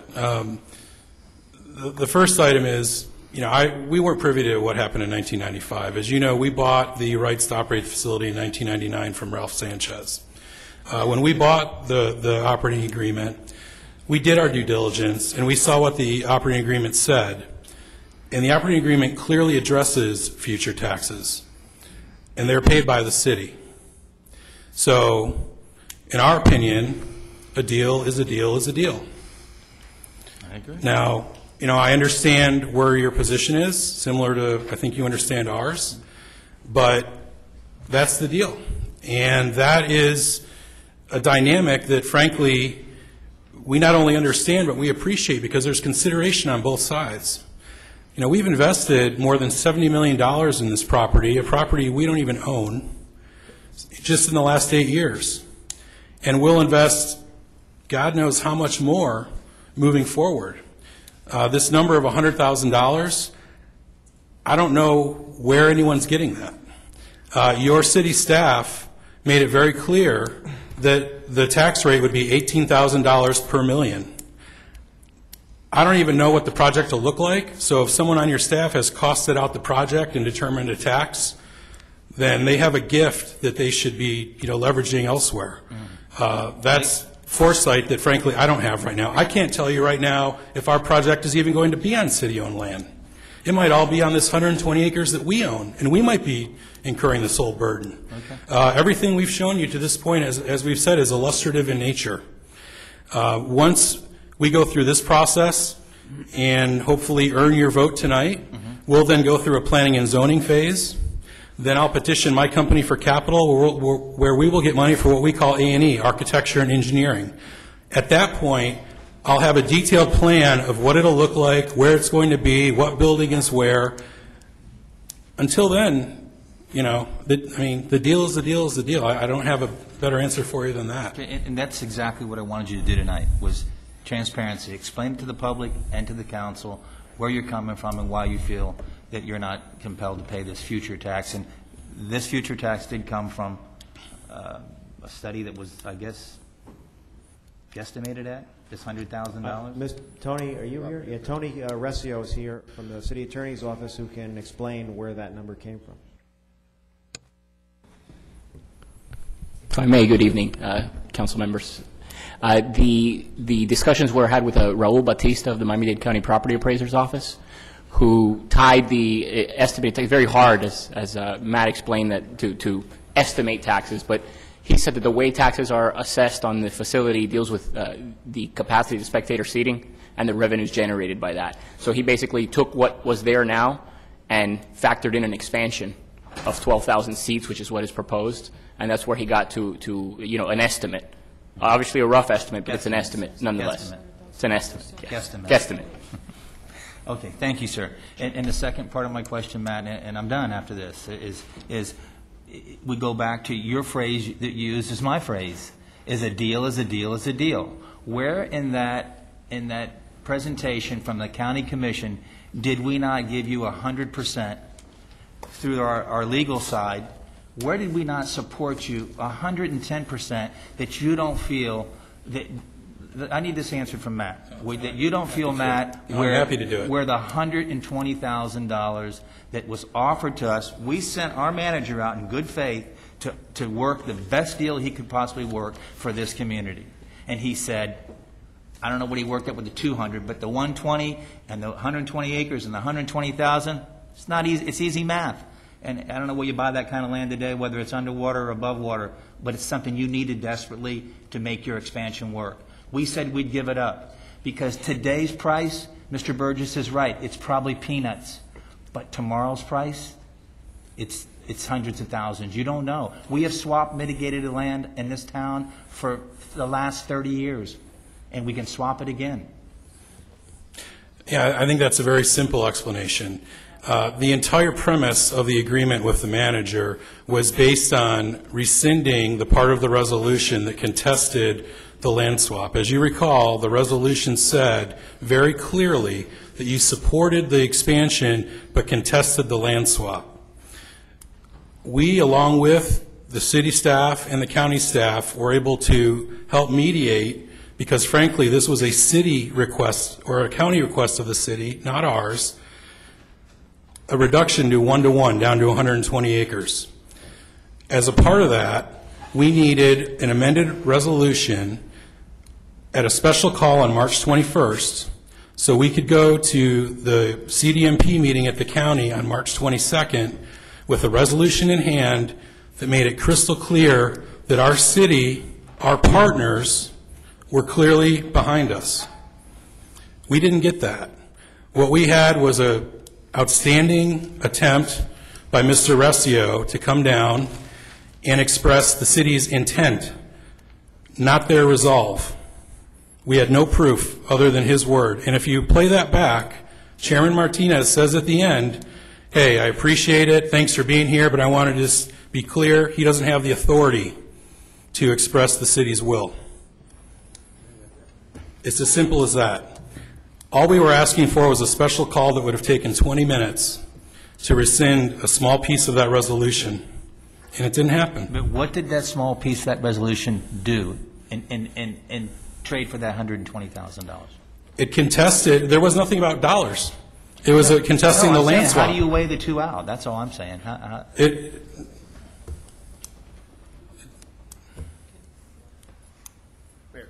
If I can help. And, clearly, I don't know if your staff is sworn in, but ours is. And so if this ends up in anything further than this discussion, I think I need to be clear and protect my client's interests. The bottom line is, the agreement was, and we have a substantial amount of paper leading up to the memorandum that was, or the actual letter that was sent to the manager that talks about a number of amounts of money. In fact, the expression used by your manager was time to belly up. That didn't have a number to it. It was basically an expression. And what we have is a series that started with $16,000, worked its way to $120,000. At the end of the day, our company wanted to make sure, as Matt pointed out very clearly, that the county commission understood the position of the city. The city's failure to rescind that resolution that we saw here, in fact, it was amended during a hearing to clarify that you supported part of it, but you objected to the other. Absent that, the city did not perform. And it's clear from our standpoint that we are not responsible to pay the $120,000, which candidly is a number. You've already heard that it's not based on an appraisal. It's not based on anything other than a number of bellying up to the table or to the bar, whichever the expression might be. At the end of the day, that's as far as we know. We have our documentation. If it's a collection issue you want to address, there's certain parameters that we can deal with that. But we'd love for you to please consider the application before you, and I think that at this stage of this discussion, I would rather answer those questions than my client. So. Well, I'm sure you'd want us to move on quickly now at this point. I'm sure you would. But it's time to belly up the questions, if you will. Okay. It's time to continue to ask you what we need to ask you so this public understands why we gave that 120 acres up. And this public understands why we're paying an additional $100,000 a year for that expansion. Simple as that. That's what we're doing. Understood. We're doing the same thing you're doing. It's not $100,000, it's assessed value. Right.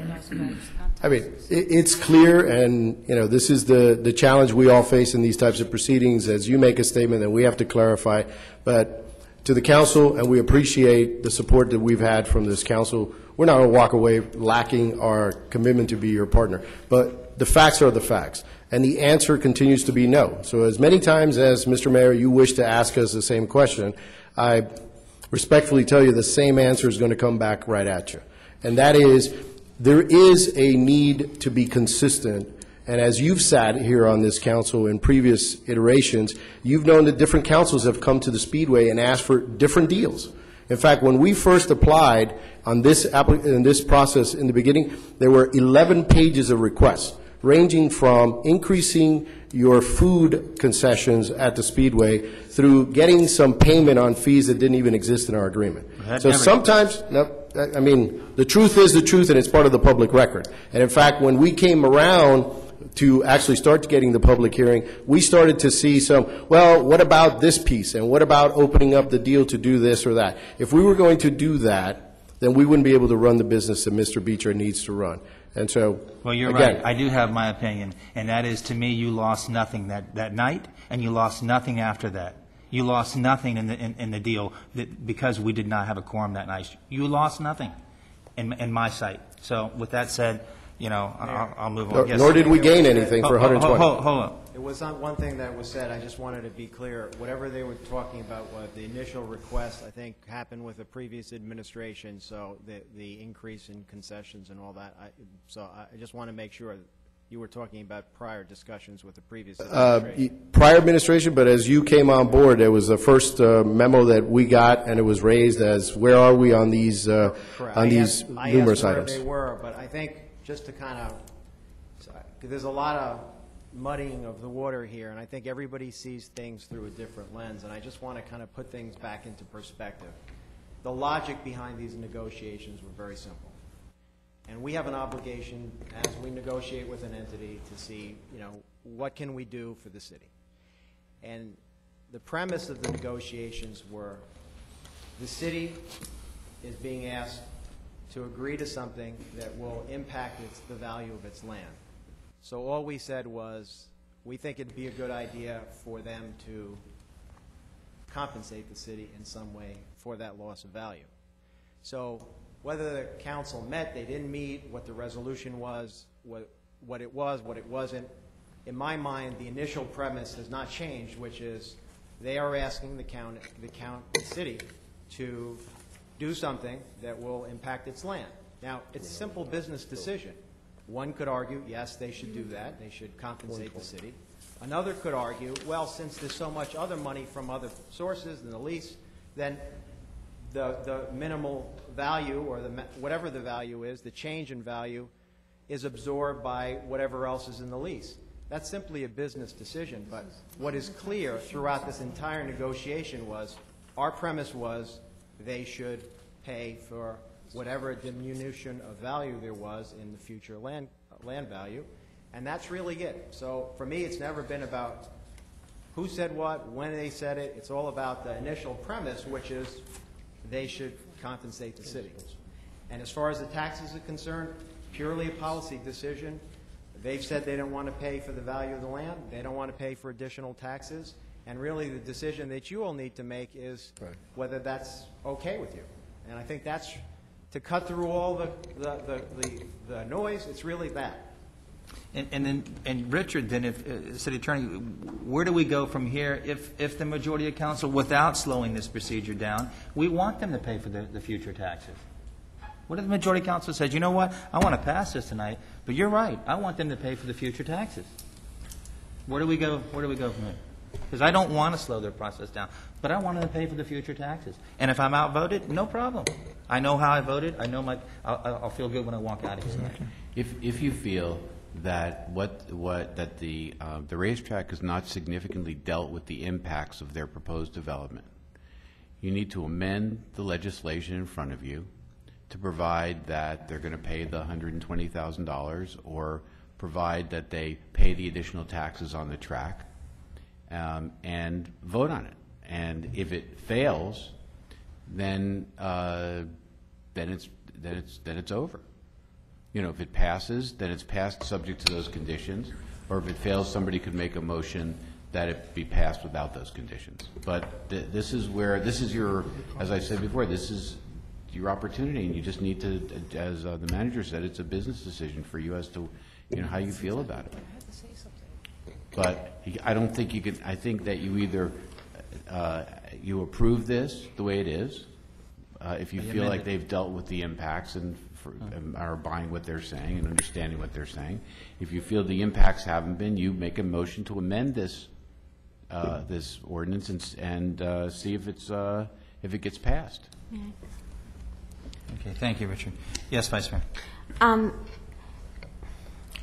Again, I hate to keep going over the same thing over and over and over again. However, we all forget, and thank you, Matt, for bringing out the points that you did, what the track does for not only our city, but all of Dade County. And the reason we had some problems in the past was because we didn't have any hotels for people to stay in. Now we do. We are moving as the track is moving. We're moving forward. I had a conversation with Barbara this week. The track's our biggest customer with the power plant, correct? One of the largest or the largest? Maybe the hospital? No, maybe. Well, anyway, they're huge. They're huge.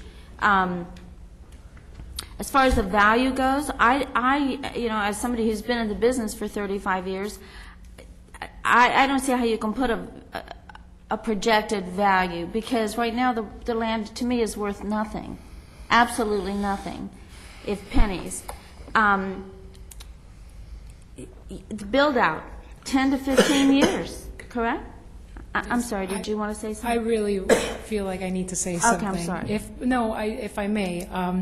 We're addressing, and to use the city manager's words, we're muddying the waters. There's two issues that you all are discussing. One is the fiscal impact of this application. The fiscal impact of approving the 120 acres, our 120 acres, and including it within the DRI. Okay, that's the fiscal impact. And when you look at the fiscal impact, your staff recommendation is clear. Including the 120 acres within the DRI is a net gain for the city of Homestead taxpayers.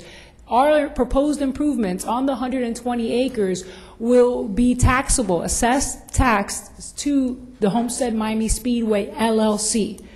The $100,000 that Mr. Resio commented on is the hypothetical that the 12,000 proposed spectator seats that will be developed on somewhere within the Speedway, possibly the city of Homestead's property, possibly the Homestead Miami Speedway LLC's property. That will be, as in today's dollars, not 5, 10, 15 years ago, it's possible that it will be approximately $100,000 in taxable value, taxes that will be levied. We do not know who will be the responsible party.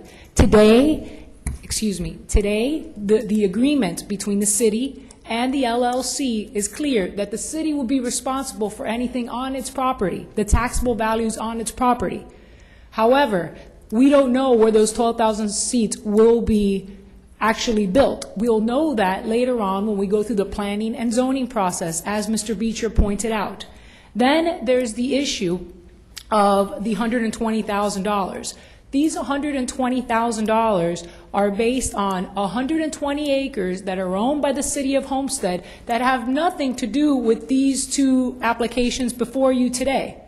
They had to do with negotiations at Miami-Dade County as part of the UDB application, because Miami-Dade County asked to exclude 298 acres owned by the city of Homestead to bring it outside the urban development boundary.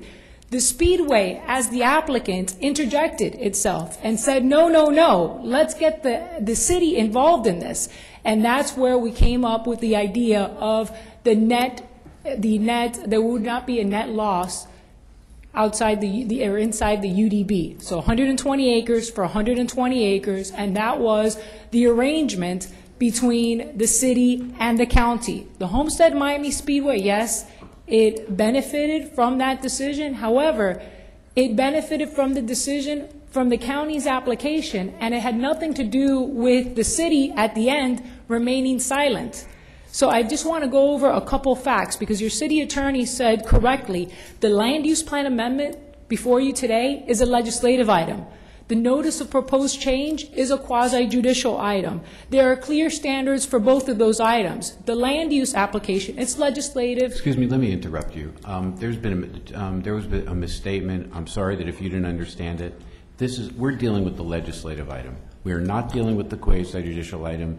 The legislative item was the one that was read. I'm sorry if you're under a misimpression, but this deals with the legislative item itself, and I would suggest that any comments that you have regarding the quasi-judicial item, you wait until we read that ordinance and we deal with it. I respect that. So regarding the legislative item before you today, the fiscal impact is an issue. The 12,000 seats have nothing to do with the comp plan amendment before you. It has to do with your quasi-judicial item that's not under consideration right now. The land use plan amendment is a straight land use plan amendment, agricultural to planned regional activity center, nothing to do with 12,000 seats, nothing to do with 120 acres that you own to the south of the Speedway, and nothing to do with $120,000. It's mixing the city's proprietary function as the owner of the Speedway and the owner of the 120 acres to the south with the city's regulatory function as the ultimate arbiter for this land use decision here today. And I just felt like I really needed to clear that. Thank you. Vice Mayor, you finished? Okay. Mayor. I got a question from Richard. I'm gonna amend the motion. Yes, Richard. I'm done. Go ahead, John. Thank you. Mr. Beecher, could I ask you a couple questions, please? You said, and correct me if I'm wrong, but this expansion is vital to the future of the racetrack? That's correct. Would you foresee, and since we're talking hypothetically about a lot of different things here, if this expansion wouldn't take place, would you foresee anywhere in the muddy waters that possibly ISC could say, okay, we've had enough with Homestead and take the race away from us? Certainly. I understand that every year it's an awarded gift. That's right. To us. That's right. Just to reiterate that point, because it's very important, all racetracks, not just Homestead Miami Speedway, all racetracks where NASCAR races have year-to-year agreements with NASCAR. That's an industry standard, and so as a result, we have to perform year after year to ensure the ongoing operations of the facility. I can't stand before you and tell you that this land use application will make or break our future, but by it not going forward, it will greatly jeopardize our future opportunities, without question. Thank you. And if I could, Mayor, to Mr. Weiss's attorney that's in the back room that evidently speaks to the taxman, if for some reason in the future the racetrack pulled out of its lease because they didn't have a race out there, who would be responsible for the land taxes then without any lease payments to the city? Would the city still be responsible for the land, the buildings, and all of that out there? Yes, it's my understanding to whatever extent that the city is taxed, that there would still be a tax and the city would still be on the hook. Upon the citizens without any kind of lease payment, because if they closed their door and left, then the lease payment would be gone. So I think we're walking a fine line here, and I just wanted to make sure that that was out there, that if the racetrack has problems and leaves, then we're still going to be responsible for all the land ad valorem taxes out there. Mr. Shelley. Mr. Mayor, I got a procedural question first and then a real question. Procedurally, we're dealing with tab 9, correct? So dealing with any issues of the taxes is going to be on the next tab, the tab 6 or so, correct? No. To the extent that you're dealing, this is the legislative item. Right. To the extent that you don't think that the application properly deals with the impact of their development, this is the time to do it, not on the quasi-judicial item. Okay. Either way, then I'll just go ahead and say all my comments at once then, and that way I'm covered. As far as this item, the 120 acres, the rezoning, the problem I have with this, talking about the $120,000 thing, is that, under the agreement, under this letter, under whatever took place, I don't have the facts in front of me. I don't have any documentation. I have you saying one thing, then saying another thing. I mean, I can't make a decision like that. I mean, I'm just going to be taking a guess on which side may or may not be right. So I have a real issue with being able to take a vote on the 120,000 based on these letters and these negotiations, because I wasn't present in these negotiations. I don't know what took place, and I would like to see something that says what went on. And then as far as adding the 120,000 in as a condition, now we're just choosing an arbitrary number because we don't have any kind of appraisal. We don't know what this land is really worth. We don't know what the impact really is. And so then again, I'm back to this fuzzy decision where I'm just kind of taking a number and saying, okay, we want you to pay X amount of dollars, but I don't understand where the number came from. So I have a real issue with that 120,000 issue being brought in somewhere in this particular on tab 9. I'm having a hard time figuring out how to vote on it because I don't have any information related to it one way or another. So that's kind of my position on that. I don't want to really deal with 120,000 on this issue. As far as the taxes go and the increased tax that might result, I had real concerns. I raised it at the last hearing. I was one of the people that said, listen, what's going on with the taxes? What are the numbers? And I had no numbers. I was told, it's no big deal, it's inconsequential, and so I had concerns. Anytime someone tells me, don't worry, it's all taken care of, red flags go off, bells and whistles, and I'm going, something ain't right. And so I had real concerns. And so I did meet with staff. I talked with them. I talked with the track regarding these numbers. And then after seeing the numbers, at the end of the day, we're making money. I mean, we're making a profit. And my concern is that somehow the additional tax consequence would result somehow in making us have to either raise taxes on our citizens, lay off employees, cut services. Those are real concerns to me, and I wanted to make sure that wasn't the case.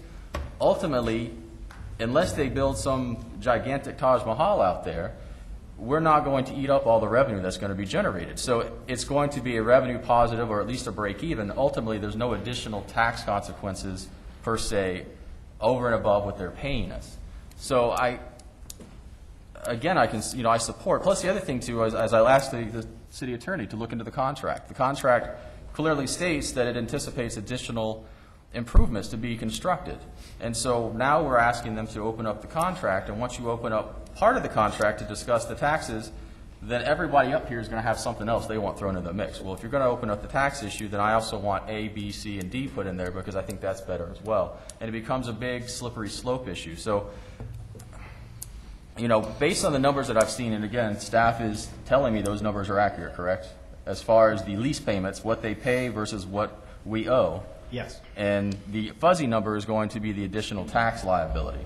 But assuming it's somewhere in the $100,000 to $200,000 range, or even a little bit more than that, it won't eat up our profits on a yearly basis or an overall basis of the contract. There'll be money still left over for the most part.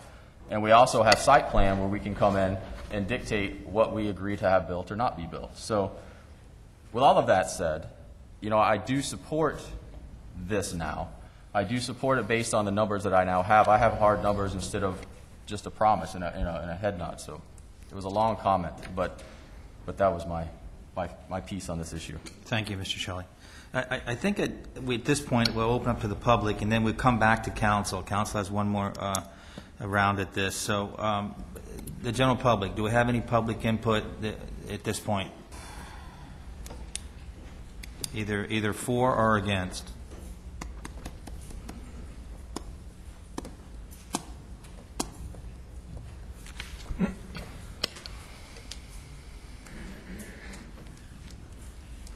I'll take off my racetrack hat. But I'm Jim Trantham, 2375 Southeast 7th Place. I'm for the racetrack. I really am for the racetrack. And I think it was a tremendous presentation. I've heard it before.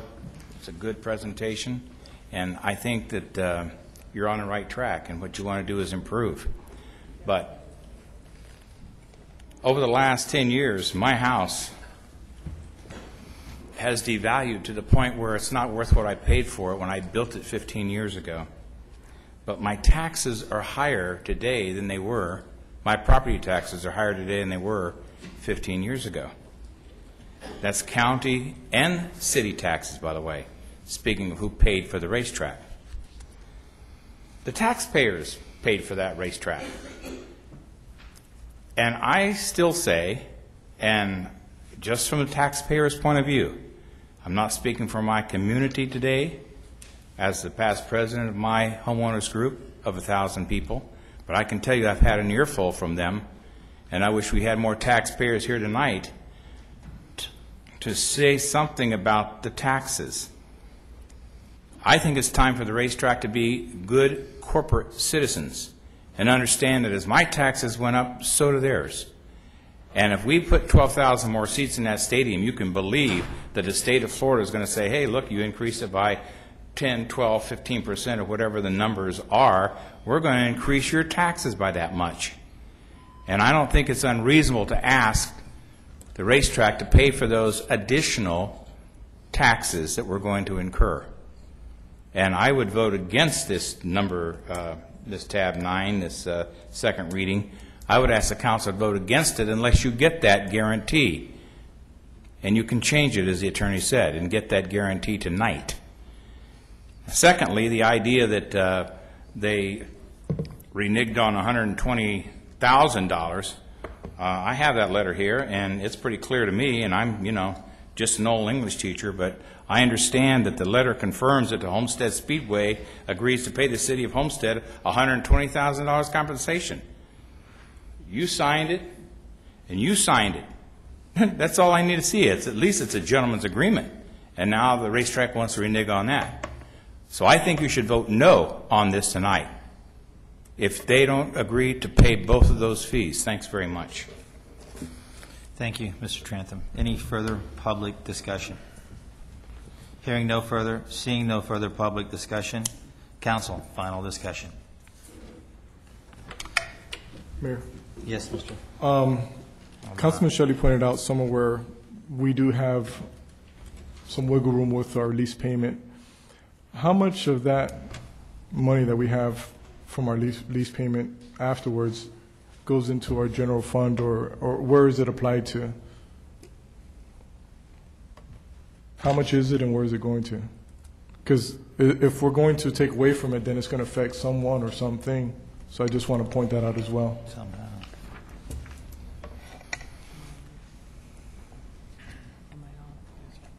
Good evening, mayors and council. When we did this analysis from fiscal year 2020, after the bond payoff is done, and we're getting $1 million a year, we're looking at $485,000 in taxes, so that a net gain to the city of roughly $500,000. So from fiscal year 2020 to fiscal year 2033, we're looking at the net gain to the city of $7.2 million after the taxes. This go to a separate fund, the Miami Speedway Fund. It doesn't go to the general fund, but at that point, after the bond is done, up to 2019, it can also be transferred to general fund because it's not restricted anymore. In essence, they go into they're in a separate fund, but they become, in essence, unencumbered once the city council. So we're not using it right now. It's not going to anything. It's on a separate fund and to be discussed later on. If you look at the sheets, this first 5 years, you're up. The next 5 years, you're down, and then after that, you start going up again, and then, so I think, and then all those funds, whatever excess, will be in a separate fund, which the elected body at that time can use as it pleases. So depending on what the increases on the taxes is, we're going to have less. In this case, we'll have less. Correct. If we agree to it. Okay. Thank you. Okay. Any further questions? One last time. Go ahead. I do one question I would like to ask for the track, though. Last hearing we had, or maybe it was two hearings ago, it was mentioned that I think yourself and Councilman Burgess are working toward doing some legislative changes to try to eliminate this tax altogether. And so I'm going to ask you what the status of that is, and then two, to ask you to publicly make a commitment to work with the city going forward to do everything possible to obtain that legislative change to eliminate the taxes altogether. And that way I have you on the record, it's stated, and it's clear, so there's no question later. Yeah, I want to clarify something, Councilman Shelley. The item that you're referring to that Councilman Burgess is working on in conjunction with not just myself and my team, but also our corporate office in Daytona, is not to eliminate the tax. It is to garner a sales tax rebate to the tune of $2 million per year that right now every sports property in the state outside of motorsports is entitled to. The Tampa Bay Buccaneers, the Heat, the Jaguars, you name it. And what that does is it takes the $2 million that's generated, gives it to the owner of the property, in this case the city of Homestead, and allows them to spend that money where they see fit, provided that it somehow helps grow the number of spectators that come to the events. That could be physical improvements to the facility itself. That could be advertising and promotion dollars. It could be infrastructure in the community adjacent to the track, whether it's things like widening Canal Drive or putting a new off-ramp on the turnpike. And that's $2 million each and every year. So that's it. It's also, the other important thing, it also allows you to pay off the bonds. So it's a great opportunity for the city. Our lobbying group in Daytona, as well as some of our local representatives, are now working with Councilman Burgess and your lobbying group and making some headway there. But do you commit? You never got around to actually committing to the effort. Absolutely. I mean, okay. I absolutely will commit that to you. I mean, anything we can do to improve the facility, we're all for. And I've made that very clear to each and every one of you prior to this hearing. Okay, thank you. And then one other thing, too, just as a comment, from looking at the letter that I have in front of me dealing with back to this $120,000, I do believe that our land has been encumbered. I do believe that it's probably owed. However, I do think there's two sides to every story, and everyone should have a chance to present their case. And so in that sense, I don't want to make a decision on it tonight. However, cursorily, I do believe that based on what I've been provided, that I think that our land's been encumbered and therefore the money should be paid. But I just want to put that on the record. Yes. Yes, Mayor, I have a question for staff, and I'm trying to look for the document here. Is there a clause in the lease that allows us, for unseen circumstances, that we can go back and renegotiate the amount? Like, let's say, we forecasted what we did, and we're going to make a decision tonight, but for some reason, I don't know, property taxes skyrocket. Does the council then have the ability to renegotiate at that time? I don't have the lease in front of me, but my recollection is that would be in a very unusual provision in a lease. The lease payments are fixed, the terms are fixed, and there's not that kind of flexibility generally built into a lease. Oh, I'm sorry. I'm dealing with my own private experience, and when you have a lease, you never close yourself off to have the ability to renegotiate. There's just provisions dealing with long-term leases and unseen circumstances. Yeah, but and this kind of a lease, it's not typical to have those kind of outs. People negotiate their business deal. There's an out for acts of God or those kind of things, but not generally for, well, things changed. That would not be typical in a lease like this. Okay, thank you. And I just have one comment. And George, your attorney, actually opened up the floor again to this issue by stating, what he did about the $120,000. But I support the city manager. I think that from the conversations that I've had with him, I don't think that he has represented himself in an unprofessional manner. The conversations that I've had with him, I believe, as factual. And so I've gone on that. Now, the standard that was set for what this $120,000 was for, I spoke to 2 county commissioners, and I told them that the reason why I supported the resolution that went against just handing the land over is because as a councilwoman, I could not just roll over and play dead when the county personnel was here telling us that we would have to turn over 120 acres in order to have the support for your application. So if I present evidence and there's that I individually went ahead and spoke to 2 county commissioners, then that would mean that I could get the value of what my contacts and my lobbying efforts on your behalf, right? And that comes out to $17,142.86. If that's the case and if that's the standard. George, I have to tell you something. I'm not making anyone's case up here. I'm just going for what's fair. We lost 120 acres, the city of Homestead did, regardless of what it had the potential to do or what it has been done in the past. You and I sat in a room and we talked about that. I think that in the spirit, and I'm not holding you to a yes or no, I'm just letting you know my opinion. I don't see why it has to be a back and forth. Why can't the Speedway, having things gone so well for you, having there been some background lobbying, and I don't know if any of the other council members have done it, our attorney went up in the spirit of what has happened. Your application has gone forward very well. I'm sorry we could not get a quorum that night. Why can't we just come to an agreement that we would honor the things that we expected from one another? And that's my opinion. I just don't see this back and forth as being productive either for the racetrack or for the city of Homestead. Thank you, Councilwoman Lobos. And I concur, I agree with that. I personally can't go, and I know it probably won't fly, but I cannot go tonight without amending the motion on tab 9, and that is amending this motion to, you both have sat there and said, both attorneys, that we don't even know if it's going to be built on our land. It may be built on your land. The taxes may not even come to us. So why can't we have a mutual agreement in this, added to this tab 9, that says if it is built on ours, whatever those additional taxes are, whatever they are, if they're $10 or $100,000 a year, that you pick up the additional tax dollars. That's simple as that for the taxpayers of this community. And that's my motion, Mr. Attorney. You can reformulate it, reword it if you want around that. I ask you to consider it, be part of it, be with us on it, to say in good spirit, we're not asking taxpayers to do anything. We're just asking you to let us continue to grow and let us continue to build and do good things in this community, and we're all in this together. And I've sat in your office and we've talked about it, and you know I'm on your side. You know I'm 100% there, but I cannot let my taxpayers down. Voted up or down tonight, it doesn't make a difference to me. I'm going on record that I can't do this twice. I didn't do it the first time. I missed it by a month because I was elected a month after it was done, but I can't do it the second time. Can't sit and watch and say 3 years from now, 5 years from now, whenever you build out this 30 million or 100 million or whatever it is, improvements, I can't, it comes back and it's less than 100 or considerably more than 100. I can't say I did my job. I will feel very, very, very ashamed of myself that I did not stick up for the taxpayers of this community. Mayor? Yes.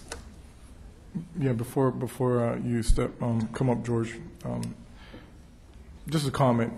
When we sat down, all three of us, Al, Matt, and George, and yourself, George, I was very upfront with the concerns of our community. And when I told you, I stuck to my word where I said, I'm going to support you to make sure that this moves forward. We all want this to move forward. But at the end of the day, understand our responsibility as policymakers for the city of Homestead, that we represent our people. I represent myself because I'm also a taxpayer. And I love the track. No one's there. I think out of all those years, I'm there more than anyone else. Yes. So I do enjoy it, and I like to see the benefit. I do see the benefit that comes down here. But at the same time, like the mayor said, I need to say something for myself and the taxpayer of Homestead. So it's not anything personal. I love the track, but as a policymaker for my city, my people chose me or voted me in to make sure that I represent them, and this is how I feel like I represent them. I strongly believe that the track will stay here and continue to become the Homestead Championship track with our support. But at the same time, we're just asking that you will continue helping us making this a great city by helping us out with these taxes. Mr. Mayor, just procedurally, I think that you stated the motion I second the motion, which is that there would be a condition added to this to item number 9, to tab number 9, which states that to the extent that there's any incremental tax due to the construction when it occurs, that would be the responsibility of the applicant. And I just heard that Councilman Maldonado has seconded it, so that's procedurally where you are. Thank you. Mr. Lopez. Mayor, with all due respect, and certainly to Mr. Maldonado, Councilman Maldonado, we appreciate his support. To the degree that this motion on this item is considered to be negative to the Speedway, for the record, we consider it to be a unilateral change to our contract, and therefore, respectfully, we cannot agree with the proposed motion and certainly your amendment to the item. And see, what I have to add to that too is, one of the council members said that, what if you left tomorrow and we didn't have, you didn't finish paying the lease payments and we were left holding the bag. As an elected official, I can't bank on that. I can't walk on eggshells because you might take your track and move away, or your game and move away. I can't bank on that. I can't do it, and I'm going to vote my conscience tonight. And I'm going to stand behind you 110%, whether I win or lose. Simple as that. All right? And I do say we still fall short. And it's not your fault. You're right, Matt. There's $8 million that this city did not have to give to that track, and we proved it when we went and begged for time to pull ourselves out of bankruptcy. And we will never get the $8 million back because we're going to get $7 million, whatever it is, bottom line. So we won't come out ahead. There is not flexible money because the city will never recoup.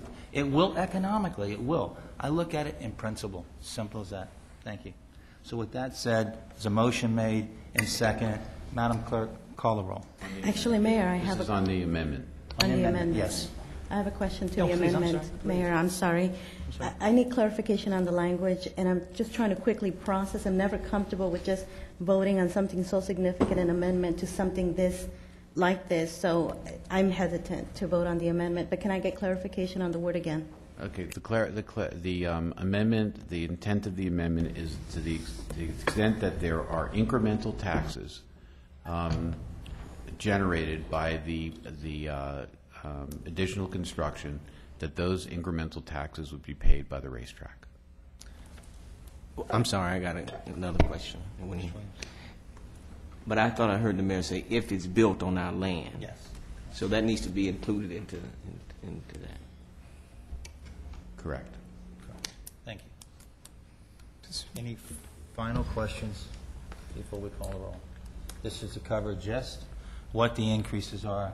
Has nothing to do with the past that we're paying for now. It has to do only with the increase, if the increase does even come on our property.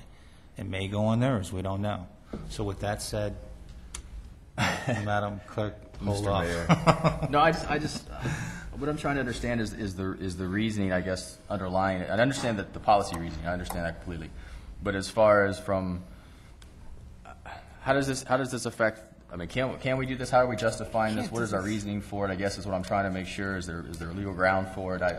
I'm confused. I mean, the rationale is that you don't believe that the application and the applicant have sufficiently ameliorated the impacts of this development on the city.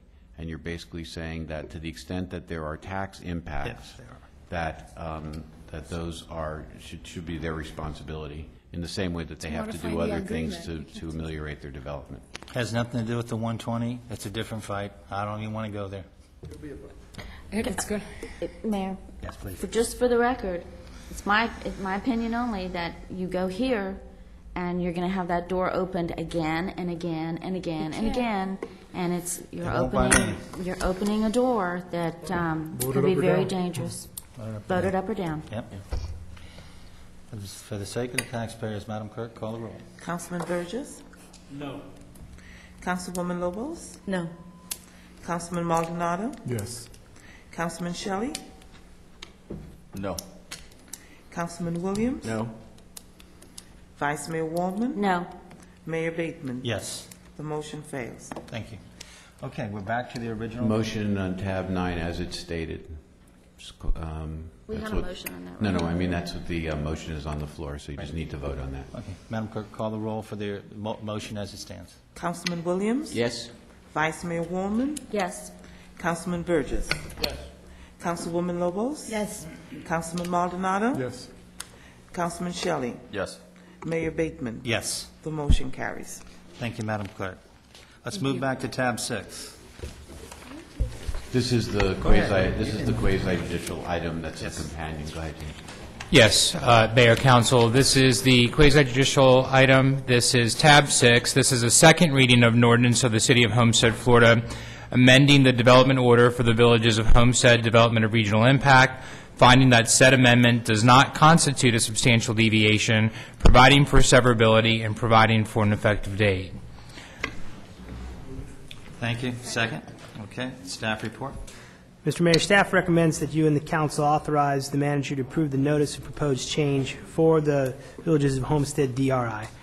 This would facilitate the large-scale amendment to the comp plan and the expansion of seats. As part of the process of the expansion of the Speedway, the city must consider a notice of proposed change to the previously approved DRI.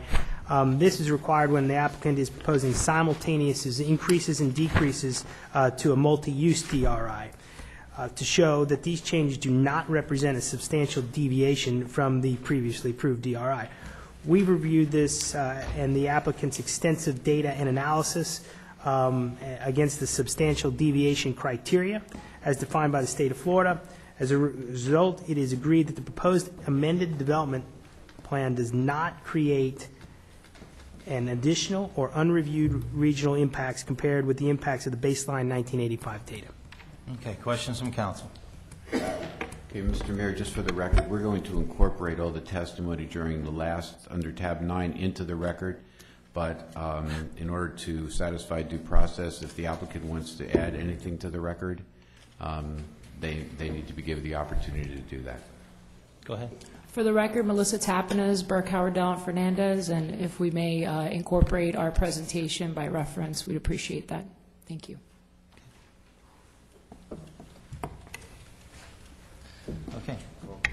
Mayor? Yes, go ahead, please. If I could ask you to turn to the actual ordinance in your packet, your staff would like to make a few minor changes to that document. On page 3 of the ordinance, if I could refer you to Section 2, where it says Amendment to Section 2 of Ordinance 2001-1236. That reference to the Ordinance 2001-1236 should read 2011-03-05. That just cites to the previous ordinance that amended the DRI to take into consideration the increased school acreage for the baseball stadium school for Red Apple and the existing Keysgate Charter School. And if I could have you turn to the next page on page 4, under section 2.12, where it references the proposed master plan, Keysgate at Villages of Homestead, and it's dated 4/26/10. Staff would like to modify that date to 7/26/2011. And you were handed at the beginning of the meeting a new Exhibit A and Exhibit B to the master plan, which is an exhibit to this ordinance. And just for clarification, what that new amendment does in the master plan is it lists the acreage that was identified for school sites at both the existing Keysgate Charter School and the baseball facility. And that master plan was submitted in the Speedway materials prior to Red Apple. So for clarification purposes, we just want to make that amendment to this document.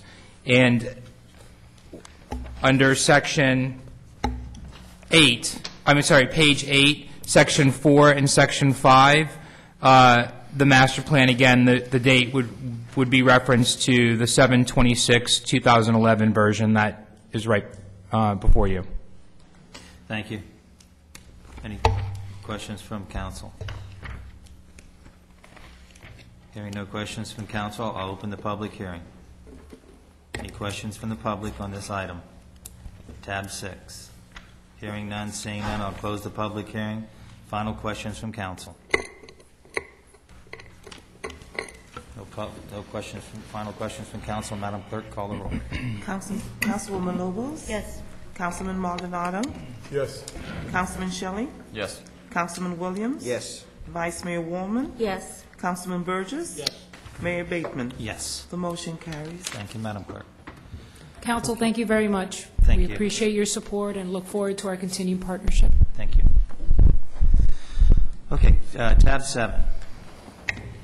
Yes, Mayor, moving on right along. Tab 7, under your quasi-judicial section, is an ordinance of the City of Homestead, Florida, amending the development order for the Villages of Homestead, development of regional impact, finding that said amendment does not constitute a substantial deviation, providing for severability, and providing for an effective date. This is first reading.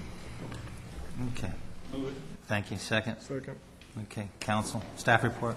Mayor, staff recommends the mayor and council approve the ordinance which amends the Villages of Homestead DRI to expand the allowable school acres to 130.58. This would allow the implementation of a site plan for the Somerset Academy Park of Commerce Charter School.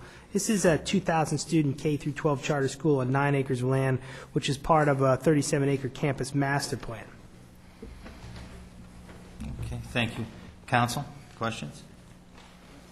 Yes, sir. Mr. Burgess. To Mr. Cordino, would this change, do you think this limits us out, or would there ever be able to be more school acreage put in over that area or in the DRI, or is that something that would just have to be asked, and then maybe somewhere down the road somebody would say yes or no, and just depending on how they go?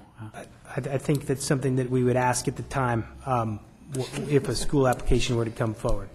So there's no, we're not boxing ourselves in here, you don't think? I don't see any indication that that's the case. Okay, thank you. Thank you, Mayor. Thank you. Yes, sir. Name and address for the record, please, sir. Good evening, Mayor. Wayne Rosen, 277 Galleon Court, Coral Gables. I'm a principal in Doug, the owner of this property. And we're here tonight to answer any questions if you have them. I've got Omar Armenteros, who is our engineer, who is here to answer some questions, and Rolando Llanes, who is the architect on the 9.5 acre site that's here for approval tonight. Okay. Any questions from council? Yes, Ms. Lopez. Yes, are they going to give a PowerPoint presentation first? I see them setting up. If you'd like, if we you'd can. like, we, Yes. Time, I'll pass. How about you? That's for the second. No, I would just... Send me a copy. Send me a copy. Do you have copies, really? Did you bring copies? Mayor, could I make a comment? No. I would just like to say thank you. Almost 4 years ago and almost 6 years ago, I said one of my campaign things was that I would welcome anybody that would bring a class school down here. Private, public, charter, whatever it was. I just wanted to see education come to Homestead. And I know Mr. Rosen has been fighting for years and years to try to get this or a project through with different ideas and different locations. So I would like to thank him and Somerset for bringing this opportunity not to all of Homestead and all of the children that will benefit from this and the future generations that will benefit from this. So thank you. And I guess I'm assuming that's the principal over there. So thank you for all your hard work that you do in bringing a quality product to Homestead. See the paper? Yeah, yeah. And if I may, I had to really withdraw from a nice plaque that I have for you that I could not give to you tonight because you're before it. So thank you very much for bringing it from a D school to an A school. You know, I applaud you. Let me tell you.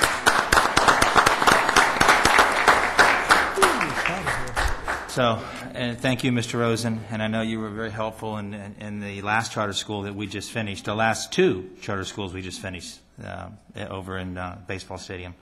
So, any further questions from council before I open to the public? I have a question. I have a comment, Mayor. Please. One of the, because I've heard this project being proposed before, in the past number of years since I've been here, and one of the concerns was the support from the surrounding tenants of the Park of Commerce. And I was pleased to see that there wasn't anything included from anyone protesting to this. The use is compatible. And I just have a question. You were here before, and I just want to know if this is the same plans. You lost a bit to the Homestead Bowling Alley where you were proposing a school site. Is this now complementing and picks up what you weren't able to do at the current bowling alley site? We're still contemplating a charter school for the Southwest, specifically on the 6-acre site. We haven't made a final decision yet. We think that this is a complete different market. Okay. Thank you. Thank you, Mayor. Thank you. Mr. Shelley? No, I don't have anything. Thank you, Mr. Rosen. Thank you, Zuluetas. Thank you for bringing additional education to us. Thank you. All right, open up to the public now. Any comments from the public?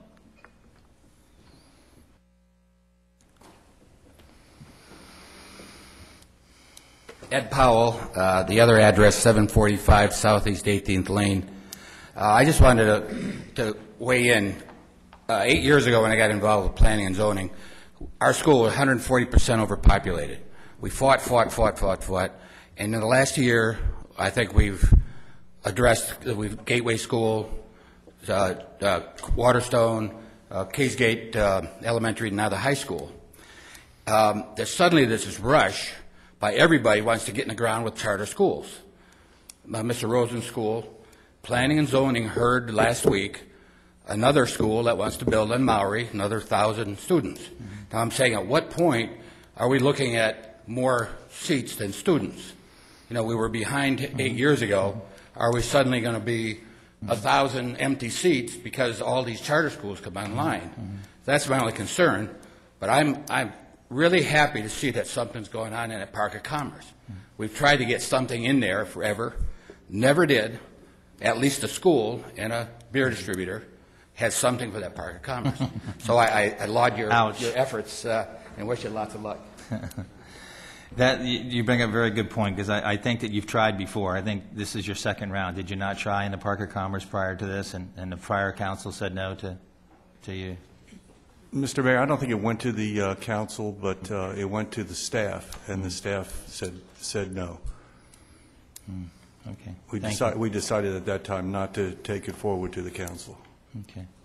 And I wish I could answer that question, Mr. Powell. I know right now that we still suffer, and I say this with all compassion to Homestead High School, because my son will go there next year, because it is the only autism program they have from here to 152, and it is a D school, and they're very happy that it's a D- or D+ now, working its way to a C, and I can only encourage him. I can only encourage him to move forward, and hopefully, in my selfishness, ask for a portion of autism program in his school, because the last school didn't look at it. And I spent an hour with Mr. Cavallo, who says generally they don't ask. So I'm asking you to consider in your new school an autism program. You know, for a lot of us that are out there, that we really have only one choice in Homestead. We don't even have a private school. We have the public who stands behind us. God bless them, and they throw money at it. I don't know how I can tell you how great it is, but they throw money at it. So with that said, please consider. All right.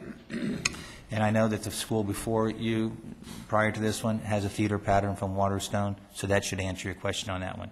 Simple as that. They have a feeder pattern from Sacred Heart. I call it Sacred Heart, Somerset. You know, so they all have their feeder patterns, and I don't think they build, and they're not going to spend their hard-earned dollar unless they know they've got something there. Yeah, so there are 2 feeder patterns left.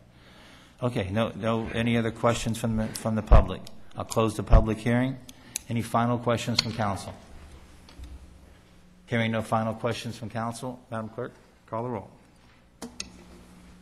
Councilman Burgess? Yes. Councilman Shelley? Yes. Councilman Williams? Vice Mayor Warman? Yes. Councilwoman Logos? Yes. Councilman Maldonado? Yes. Mayor Bateman? Yes. The motion carries. Thank you, Madam Clerk. Tab. Thank you, council. Thank you. Okay, tab 8. We're going to move along so we can get Yes. Moving on to tab 8, which is the companion piece to the ordinance that you just heard on first reading. This is a resolution of the City of Homestead, Florida, granting site plan approval for Somerset Academy K-12 charter school on approximately 9.15 acres located within the Homestead Park of Commerce as legally described in Exhibit A and providing for an effective date. Okay, motion? Second? Second. Staff?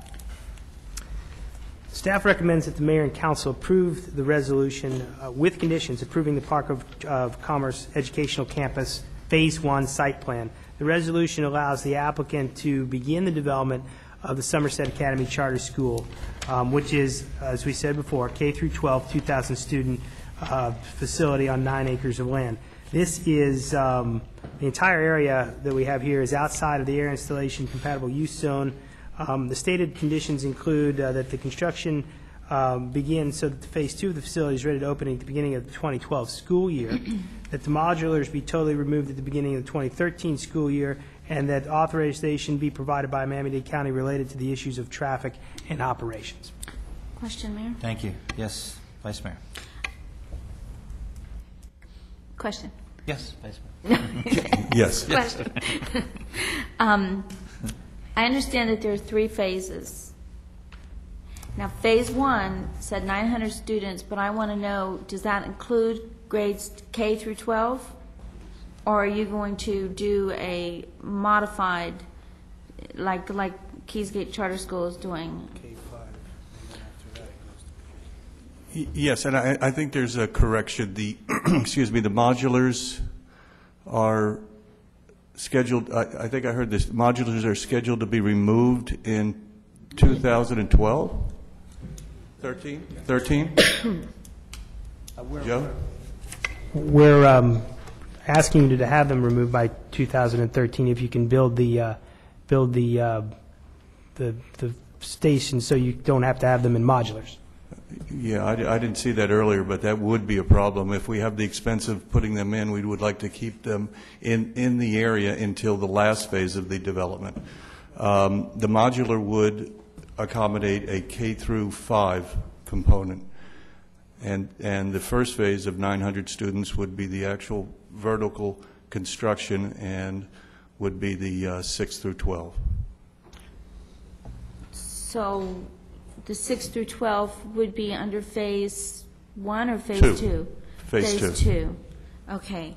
And then, that was one of my questions. And then the traffic study, you know, I want to make sure that there's so much congestion on Kingman as it is. I know at one time, it wasn't you, but it was somebody else talking about a school there, and they were talking about the entrance and the exits being off of North Canal rather than 152nd. So has that been configured? I guess my question would be to Joe. The applicant has had their traffic engineer analyze the facility for traffic, and they looked at 4 intersections, including the 2 driveways, and all of the level of services are well within all of the resulting level of services are well within the thresholds that they need to be, so they wouldn't have a significant traffic issue out there. Okay.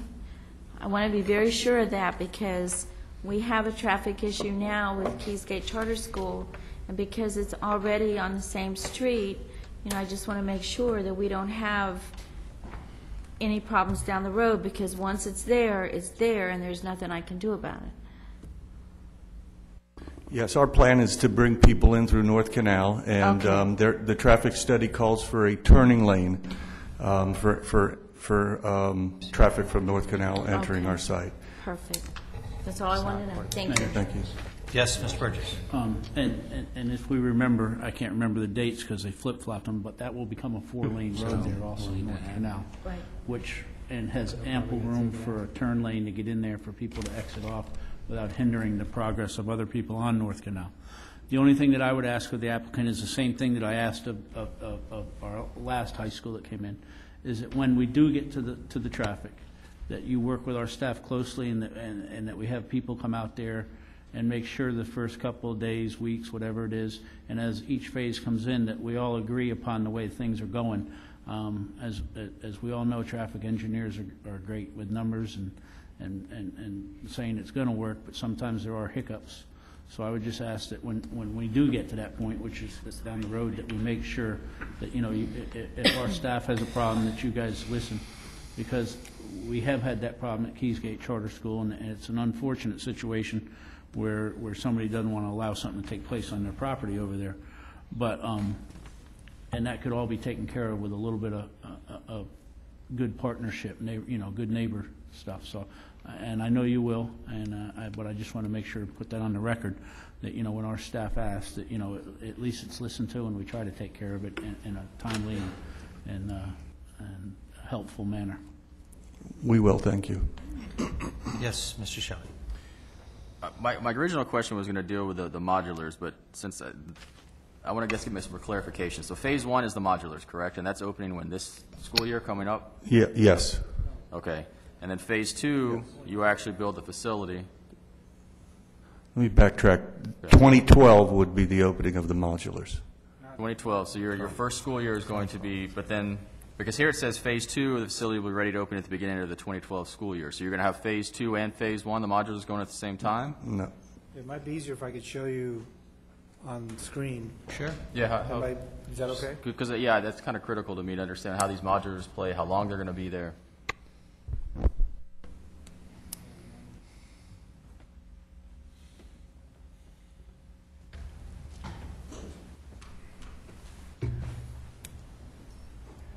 For the record, Rolando Llanes, Principal of Civica Architects.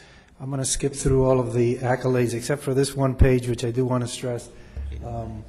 The article that was written about Somerset Academy, they're very proud to be in the city of Homestead and doing a great job.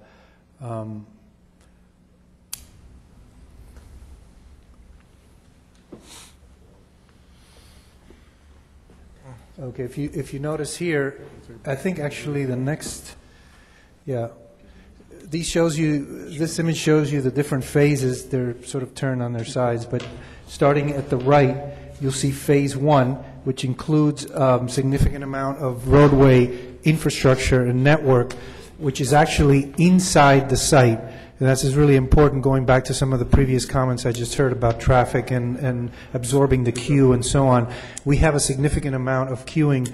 I believe it's 2,200. It's 55 vehicles at one given moment on site, and you could see that. Well, is queuing the same as staging? Yes. This is Park of Commerce. You can see the queue here. Does that. There's also a separate queue for buses so that they don't commingle. So we feel very confident that what we have here, in which case, once it's fully built out, this will be a quite well-oiled machine, if you will, with respect to moving cars through the site for arrival and dismissal, which is always the challenge. And so, again, looking back at that first image, you'll notice that the modulars are part of phase 1. Okay. Phase 2 includes the first permanent building. Phase 3 then includes the second permanent building. And phase 4, the last image on your left, you'll notice that the gymnasium is built and the modulars are gone at that point. So if you look at the timeline, that's what we were intending. What are the actual timelines, though? I mean, because you gave me the phases, but when are they actually going to be built? Well, again, for the 2012 school year, you would have the modulars. So it would be a year from now, let's say. The modulars would be in place for the start of school. And so just the modulars, then phase 2, when you add the first real building, that's going to be, what, 2013? Correct. And then phase 3 is anticipated when? Well, it could be the following school year. It could be somewhere in between, depending on enrollment figures and things like that. Okay. Well, the reason I ask all the questions is on the site plan, the final site plan, it's a beautiful school, fantastic-looking school. It's going to be, either way, it's a good thing. But the longer the modulars are there, the less, it just doesn't look quite the same. And so I guess the idea is to put a hard, firm time frame when you're going to get these kids out of modulars, because I don't want to see it where financing didn't come through, next thing you know it's 2020 and we still have modulars in half a building, and something that was going to be very great is now kind of an eyesore for the area. So I want a firm timeline as far as modulars go in, modulars come out, if you can give me one. Yeah. The modulars themselves are concrete. Mm-hmm. They're precast. There's going to be lavish landscaping in front of them. I don't think they'll ever be an eyesore, okay. Councilman. Number one. Number two is, as Rolando expressed earlier, when we come in to develop this site with the water, sewer, and parking and the skewing, it's all going to be based on the permanent structures being built out. The modulars are going to be put in the back of the property with, again, a lot of landscaping in an area that will be recreational in the future. So there's a tremendous amount of expense from the development perspective and the purchase of those modulars. So our application called for us to pull the modulars out after the fourth phase was built. Okay, but we don't have a time frame as far as when that fourth phase is. We don't have. It all depends on demand. If demand is there, we, of course, in order to operate, we have to have these beautiful structures that you're talking about. But if demand slows down, not slows down, but is slow, it may take 4 or 5 years. Okay. I mean, my thing is I don't want it to, again, I want it. The school itself and the concept is fantastic. I would like to see it built. I'd like a time frame if I can get one. And this is only one reading, correct? We don't get the second shot at this. We approve it? Okay. If I may, Yeah. maybe you can provide us some renderings of the modulars, these concrete modulars, because I can't envision the concrete modular. It sounds like it's aesthetically pleasing. So maybe you can get us a rendering after this. We'll move on tonight, and you get us a rendering of what this concrete modular is going to look like with all this great landscape. Yeah, we'd be happy to provide that. Okay. Thank you, Mr. Mayor. Yes, thank you. Any further questions from council? One Yes, question Mr. Burgess. to our attorney, I guess. We have to amend, because we have specific dates in here for removal of stuff. So would we need to amend?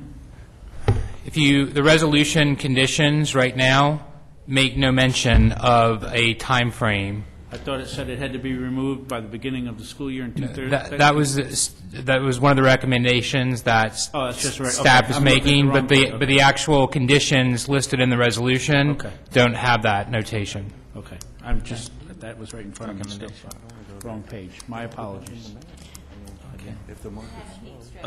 Okay. Any questions? Further questions from council? We'll get one more shot. Yes, Mayor. I'm sorry. Something Councilman Burgess said. So there's 3 items on here, 3 bullet points that are recommendation as conditions. We addressed the modular one, but what if we agreed with the other 2? Do we have to read those into the record? No, the conditions in the resolutions talk about the applicant addressing and mitigating all traffic and safety issues, which is a standard condition. Another standard condition for site plan is that the applicant has to comply with landscaping, lighting, signage requirements and standards. And then the third condition that you always find in site plan resolutions is that they have to comply with a specific set of plans, and those plans are identified and listed here. So if there's anything else that you all would like to add, we could just add it to the list of conditions, but if you're satisfied with the way it reads now, then we don't need to proceed. Plans become part of the agreement, of the conditions. The resolution approves the plans. Okay, let me open up to the public. Let's see if we get some public input. Any additional public? And you're not allowed to comment. Okay, hearing no public input, I'll close the public hearing. Final comment from council. Hearing no final counsel. Madam Clerk, call the roll. Councilwoman Lobos? Yes. Councilman Maldonado? Yes. Councilman Shelley? Yes. Councilman Williams? Vice Mayor Warman? Yes. Councilman Burgess? Yes. Mayor Bateman? Yes. The motion carries. Thank you, Madam Clerk. Thank you, counsel. Thank you, gentlemen. Thank you. Moving. Thank you. All right, tab 9, moving right along. Yes, Mayor. Before we move on to tab 9, I'm sorry, tab 10, we need to go back and address the one quasi-judicial. Right. And the addendum item that was added to your agenda is the second reading of an ordinance of the City of Homestead, Florida, approving the request of U.S. Century Bank for a rezoning from Agricultural District AU to one family, 1/2 acre estate district A2 for property located at 19201 Southwest 328th Street, as legally described in Exhibit A and providing for an effective date. This is second reading. Okay. Move it. Motion. Thank you. Second. I'll second. Thank you. All in favor? Aye. Staff? Staff recommends that the mayor and council authorize the manager to approve the request to rezone the property from agricultural district to the residential zoning category, one family, 1/2 acre estate district in A2. This property was annexed into the city of Homestead in 2009 with the comprehensive plan's future land use designation of estate density. At this time, the existing zoning is agricultural district. In order for the property to be developed as residential, the land use and the zoning must be compatible. At this time, the estate density, land use, and the agricultural zoning are not compatible. The zoning which implements the land use must be changed to residential. So according to the comprehensive plan, policy 2.1, the estate density land use designation is implemented by the residential zoning categories of A1 and A2. The applicant is requesting the change to A2, and this is specified by the comprehensive plan, and therefore it's acceptable. No other analysis on their parts required, and this was approved by the Planning and Zoning Board unanimously. Okay, counsel? Questions? Yes, Vice Mayor? The motion has been made, second. Okay, question? Question? Okay, I'll open the public hearing. Any questions from the public? Hearing none, seeing none. Close the public hearing. Did you want to say anything? No? I'm here on behalf of I'm here on behalf of the applicant. Okay. Back to council. Any final questions from council? Okay, Madam Clerk, call the roll. Councilman Maldonado? Yes. Councilman Shelley? Yes. Councilman Williams? Yes. Vice Mayor Woolman? Yes. Councilman Burgess? Yes. Councilwoman Lobos? Yes. Mayor Bateman? Yes. The motion carries. Thank you, Madam Clerk. Tab 10. Yes, moving on to tab 10. Tab 10 is an ordinance of the City of Homestead, Florida, amending the comprehensive plan to adopt remedial comprehensive plan amendments in order to implement the 10-year water supply plan and evaluation and appraisal report-based comprehensive plan amendments by amending the future land use element, transportation element, housing element, infrastructure element, hazard mitigation and post-disaster redevelopment, conservation, recreation and open space, public school facilities element, intergovernmental coordination, and capital improvements element pursuant to the provisions of the Community Planning Act, providing for inclusion in the comprehensive plan, providing for repeal of conflicts, providing for severability, and providing for an effective date. Okay. I'll move it. Thank you. Second? Second. Staff? We recommend that the mayor and council approve this ordinance related to the adoption of the remedial comprehensive plan amendments to the comp plan, which include the maps and various text amendments related to the adoption of the 10-year water supply facilities work plan and the year-based comprehensive plan amendments. Thank you. Council? Questions?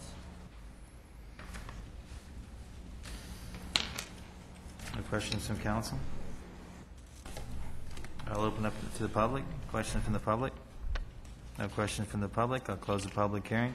Final questions from council? Madam Clerk? Vice Mayor Woolman? Yes. Councilman Burgess? Yes. Councilwoman Lobos? Yes. Councilman Maldonado? Yes. Councilman Shelley? Councilman Williams? Mayor Bateman? Yes. The motion carries. Thank you, Madam Clerk. Tab 11. Tab 11 is an ordinance of the City of Homestead, Florida, amending the city's fiscal year budget beginning October 1st, 2010, ending September 30th, 2011, by increasing total budgeted revenues and expenditures by $4,178,120, providing for severability and an effective date. This is the second reading and public hearing. Thank you. Motion? Move it. Second. Okay. Questions from council? Or staff report? Excuse me, Mr. Manager. Mayor, the purpose of this amendment includes to roll the amounts encumbered for ongoing capital projects at fiscal year end 2010 into the current fiscal year's budget, appropriate additional funds needed during the 2011 fiscal year for the Miami-Dade County Water and Sewer Department fees. The city expected to finalize a contract with the county to pay bulk rate sewage fees, but the agreement has not yet been formalized. It has now. Staff recommends that the mayor and council approve and amend the fiscal year 2011 budget for various funds as per the schedule. Okay. Council, questions? Hearing none, I'll open the public hearing. Questions from the public? Hearing none, seeing none, I'll close the public hearing. Final questions from council? Madam Clerk? Vice Mayor Woolman? Yes.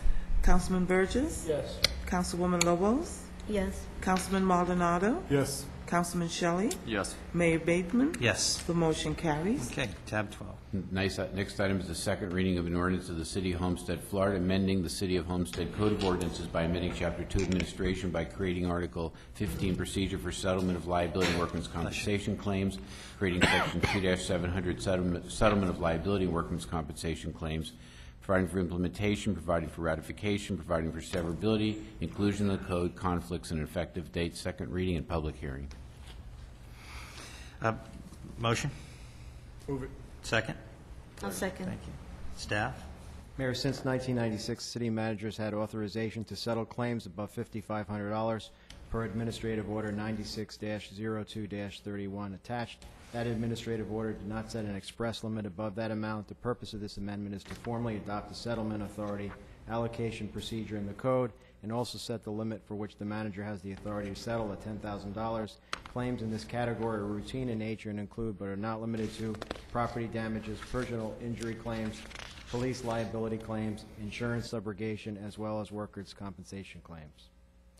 Additionally, the city routinely asserts claims to recover damages to city proper, subrogation claims, and recovery of workmen's comp liens from third parties. This amendment would also authorize the manager to settle any claims asserted by the city within the specified dollar amounts. Settlement at higher amounts would need council approval. Council, questions? Okay. Public? Open to the public. Any questions from the public? Close the public hearing. Final questions from council. Madam Clerk?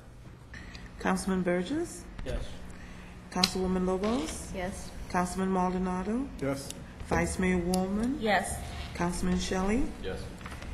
Mayor Bateman? Yes. The motion carries. Thank you, Madam Clerk. Tab 13, second reading. An ordinance of the City of Homestead, Florida, amending the city code by amending Chapter 6 Buildings and Building Regulations by creating Article 13 Unsafe Structures, including enforcement procedures, providing for severability, inclusion in the code, and an effective date. Second reading and public hearing. Motion? Motion. Second. Thank you. Questions from council? Oh, excuse me, staff report.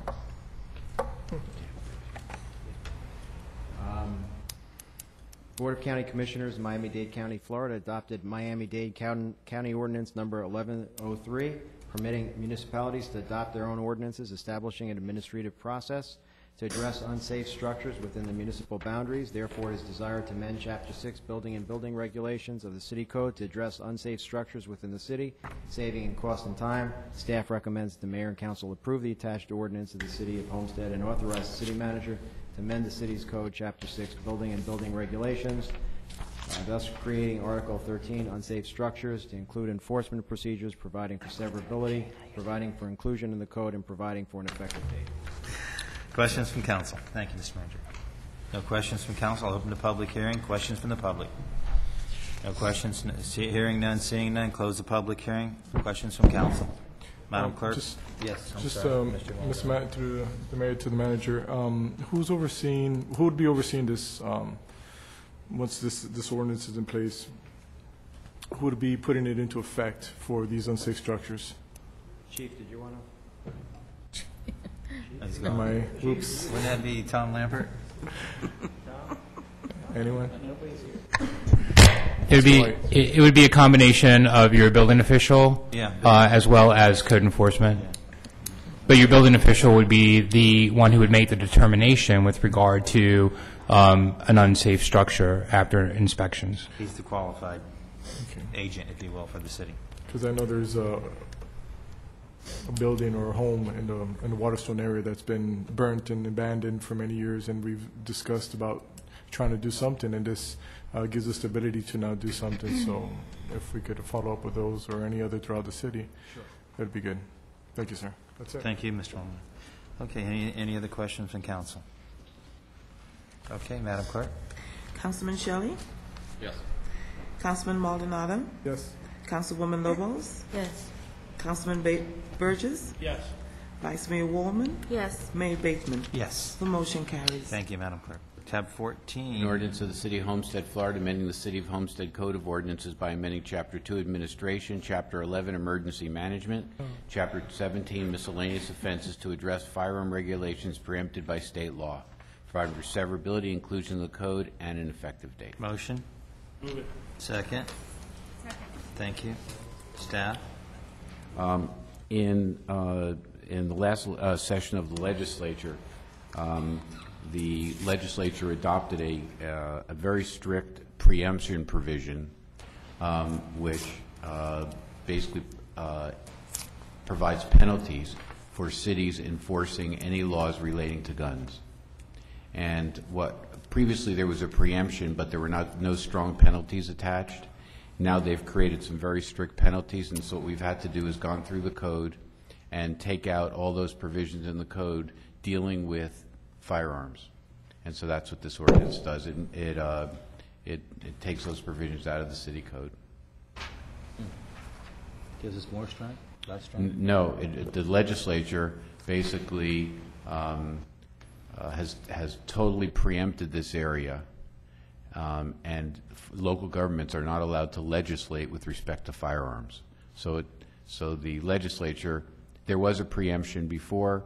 This made this this put some penalties in effect, and so we felt like we needed to amend the city code to make sure that some of these pretty severe penalties were not inadvertently incurred by either staff or officials of the city. Okay, thank you. Questions from council? Have we, Mr. Maldonado? probably the chief could answer this question. Chief. Have we had any issues? I know that this was a case that happened, I think, even with the doctors and trying to enforce certain issues with gun owners. Have we had any issues like that in our city in reference to this legislation? Is that a concern that we should have at all? Not really. I hadn't heard anything. Okay. All the cities are going to be forced to do it. Could be forced to do this. This is, I think it's in reference to that, where they were basically trying to handcuff gun owners and trying to put legislative matters that were. I really don't know the background of it, but the fines are pretty strict. $5,000 fine against the elected or appointed official whose jurisdiction the violation occurred. So I figure we should take care of this quickly. Thank you. Sorry for the handcuff, but you got a problem? Should I worry about something? no. Listen, I'm just. We're covering the city. He's carrying it. He's packing. Any other questions from council? Okay, I'll open the public hearing. Any questions from the public? Hearing none, close the public hearing. Final questions from council. Madam Clerk, please call the roll. Vice Mayor Woolman? Yes. Councilman Burgess? Yes. Councilwoman Lobos? Yes. Councilman Maldonado? Yes. Councilman Shelley? Yes. Mayor Bateman? Yes. The motion carries. If you want to know how serious they were about this, violation is cause for termination of employment or removal from office by the governor. So, and public funds may not be used to reimburse for the defense of a person found to have willfully violated the statute. So the legislature made it pretty clear that they didn't want us in this area. The next resolution is a resolution of the City Council of the City of Homestead, Florida, adopting the proposed millage rate for ad valorem taxation for real and personal property within said city. Motion? Move it. Second? Second. Okay, staff? Mayor, staff recommends council adopt the attached resolution providing a proposed millage rate of $6.2917 per $1,000 of assessed value for ad valorem taxation for real and personal property within the City of Homestead. This millage rate is the same rate as the previous year and would be implemented beginning on October 1st, 2011 and ending September 30th, 2012. Excellent. So we're sending this up at its current rate, correct? Correct. Thank you. Council? Hearing none? Seeing none? Public, any questions on the millage rate?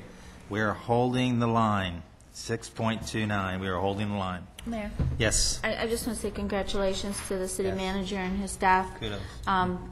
For making this happen, because not all cities can do this, so congratulations. Thank you, and we'll have a lot more to say about the budget next month, and a lot of discussion and input from the council, but staff has worked really hard to achieve your goal of no increase in the millage rate. We spoke to each and every one of you when I first came in, and you all said we want to keep the millage rate the same, so everybody's worked really hard to do that. All the department heads understood the mission, and everybody sacrificed a little bit in their budgets and did what they had to make it work. So looking forward to the discussions in the future.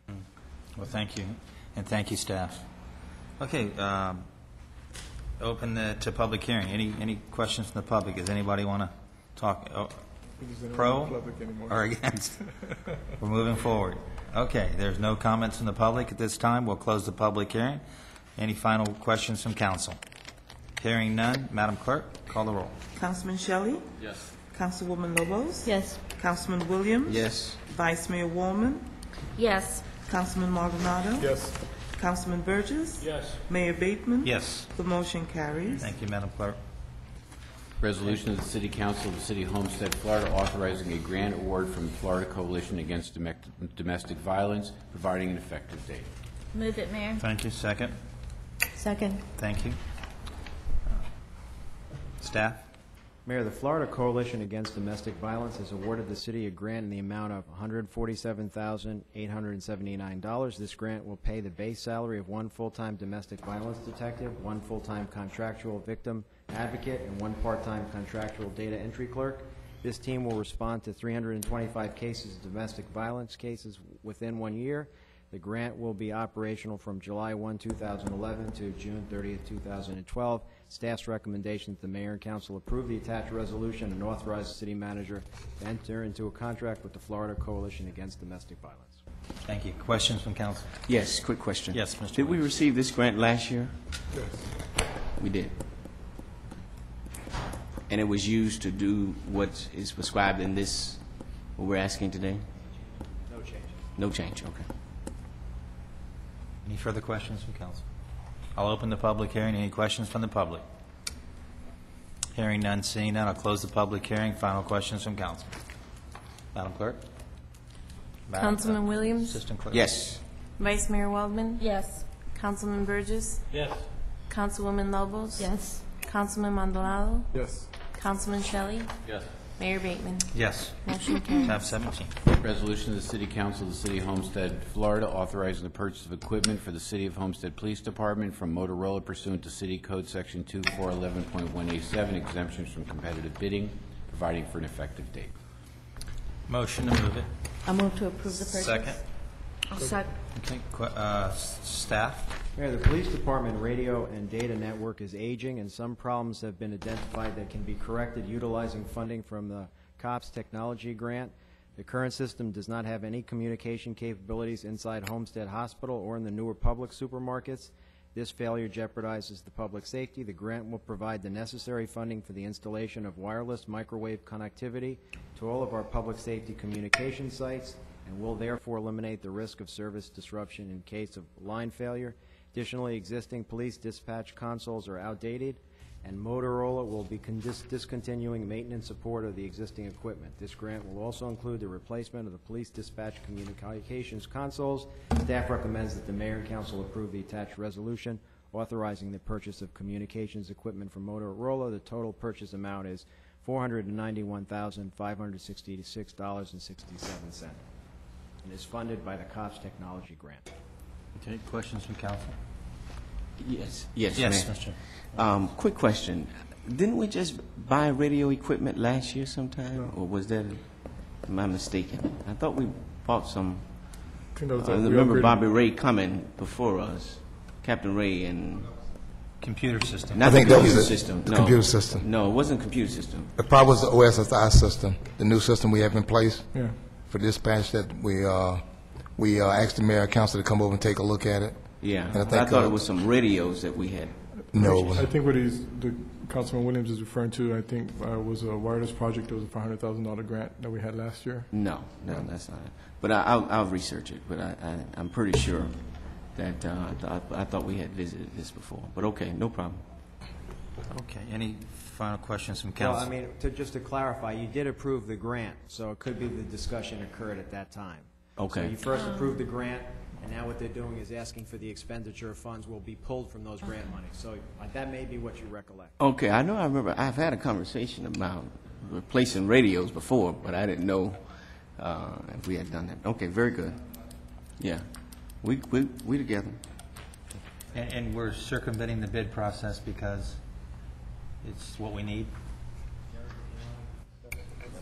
Mayor, Vice Mayor, and Council, the issue with the radio system, since it's Motorola, it's proprietary. So basically, they have restrictions in terms of the software and the hardware, and you can't just let somebody else come in and actually work on the machinery. Okay. Thank you. Any other questions from council? Okay. This time I'll open the public hearing. Any questions from the public? Hearing none, seeing none, I'll close the public hearing. Final questions from council. Madam Clerk, call the roll. Councilman Maldonado? Yes. Councilman Shelley? Yes. Councilwoman Lobos? Yes. Councilman Williams? Yes. Vice Mayor Waldman? Yes. Councilman Burgess? Yes. Mayor Bateman? Yes. The motion carries. Thank you, Madam Clerk. Tab 18. The resolution of the City Council of the City of Homestead, Florida, authorizes the purchase of park benches, trash receptacles, and bike racks for the City of Homestead Park and Recreation Department from Superior Park Systems, Inc., pursuant to City Code 211A5, exemptions from competitive bidding, providing an effective date. Motion? moved, Mayor. Thank you. Second? Thank you. Staff report. Mayor, these items were not included in the earlier plans for Mayor Roscoe Warren Park Municipal Park, and therefore we're asking for them to be purchased now so that we can have the park ready. Okay. Questions from council? What's the dollar amount? $36,767.75. How much I was listening. Thank you. At this time, we'll open the public hearing. Any questions from the public? Hearing none, seeing none, close the public hearing. Final questions from council. Madam Clerk? Councilman Williams? Yes. Vice Mayor Woolman? Yes. Councilman Burgess? Yes. Councilwoman Lobos? Yes. Councilman Maldonado? Yes. Councilman Shelley? Yes. Mayor Bateman? Yes. The motion carries. Thank you, Madam Clerk. Tab 19. Resolution of the City Council of the City of Homestead, Florida, approving a settlement of the 1993 agreement between the City of Homestead and Michael Latner as trustee of the Keys Gate 3 Trust, approving a termination of the 1993 agreement, approving settlement concerning litigation between the City of Homestead and Michael Latner as trustee of the Keys Gate 3 Trust, authorizing execution of settlement agreement and the termination, providing for an effective date. Motion to move it? Move it. Thank you. Second? Second. Thank you. Staff report? I'm going to ask Gail Sirota, who worked on this agreement, to give you some brief background and tell you what's in the agreement. Good evening, Mayor Bateman and council members. In 1993, the City of Homestead acquired 1,250 acres of land from VOH Acquisition. As part of the purchase transaction, the city agreed to assume certain development obligations, including the obligation to pay certain development costs and to build certain infrastructure improvements. This obligation was set forth in a document titled Agreement to Assign Contract Rights, but it's commonly referred to as the 1993 agreement. The agreement and the 19 exhibits that are a part of it lay out the city's obligations in connection with the purchase of the land. The rights of VOH Acquisition, which was the other party to the agreement, are now held by Michael Latner as trustee of a land trust. The 93 agreement covers a wide range of subjects pertaining to the city's acquisition of the land. It's a pretty complicated agreement, and it's been the source of many controversies between the city and first VOH and now Latner. Over the years, there have been frequent disagreements as to the interpretation of the 1993 agreement and the parties' compliance or lack of compliance with the agreement. In April of 2009, Michael Latner, as trustee, made a claim that the city had not fulfilled its obligations under the 1993 agreement, and he demanded arbitration of the issues. The city then exercised its right under the agreement and instead filed a lawsuit seeking declaratory relief and other remedies. Once the case was underway, the parties decided to make another effort to settle their disputes. The settlement agreement before you today is the result of that effort. Included in this settlement agreement is a complete and final termination of the 1993 agreement, as well as a dismissal of the pending litigation, with the court reserving jurisdiction to enforce the settlement. In addition, the settlement includes a termination of Latner's rights under another agreement known as the 1989 agreement, which actually pertains to the baseball stadium property but was attached as an exhibit to the 1993 agreement. Under the settlement, the city is required to pay Latner the sum of $4,900,000 in 10 annual installments. Based on an evaluation of the city's potential obligations under the 1993 agreement prepared by an engineering firm, we believe that this is a very good settlement for the city. I would be happy to answer any further questions that you might have. Okay, council. Questions from council? Yes, Vice Mayor. No one will be happier than me and to get rid of this 1993 agreement. And first of all, I want to congratulate you, Mr. Rhoda, for all the work that you've done, and I want to say a special thank you to Councilman Shelley, being fairly new on the council, and then to be given this job. I was like, yay! It wasn't me. But I think you worked really hard, and I think this is a win-win for the city. It's over a period of time, and I'm very much in favor of it. Thank you. Any further questions? Yes, Mr. Shelley. I just wanted to point out one other issue on the agreement, that the payments being made are going to be coming from the water and sewer due to the settlement of the infrastructure fees there, and so it won't come actually out of the general fund. So I think that's another big positive of this settlement. Thank you. Mayor? Yes, Ms. I just have some comments that I would like to put on the record.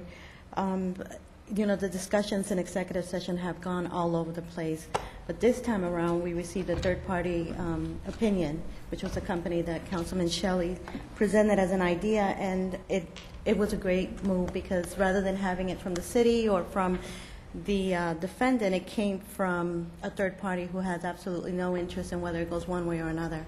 Based on that, I thought that the money that we're paying today is a very good business deal for the city of Homestead.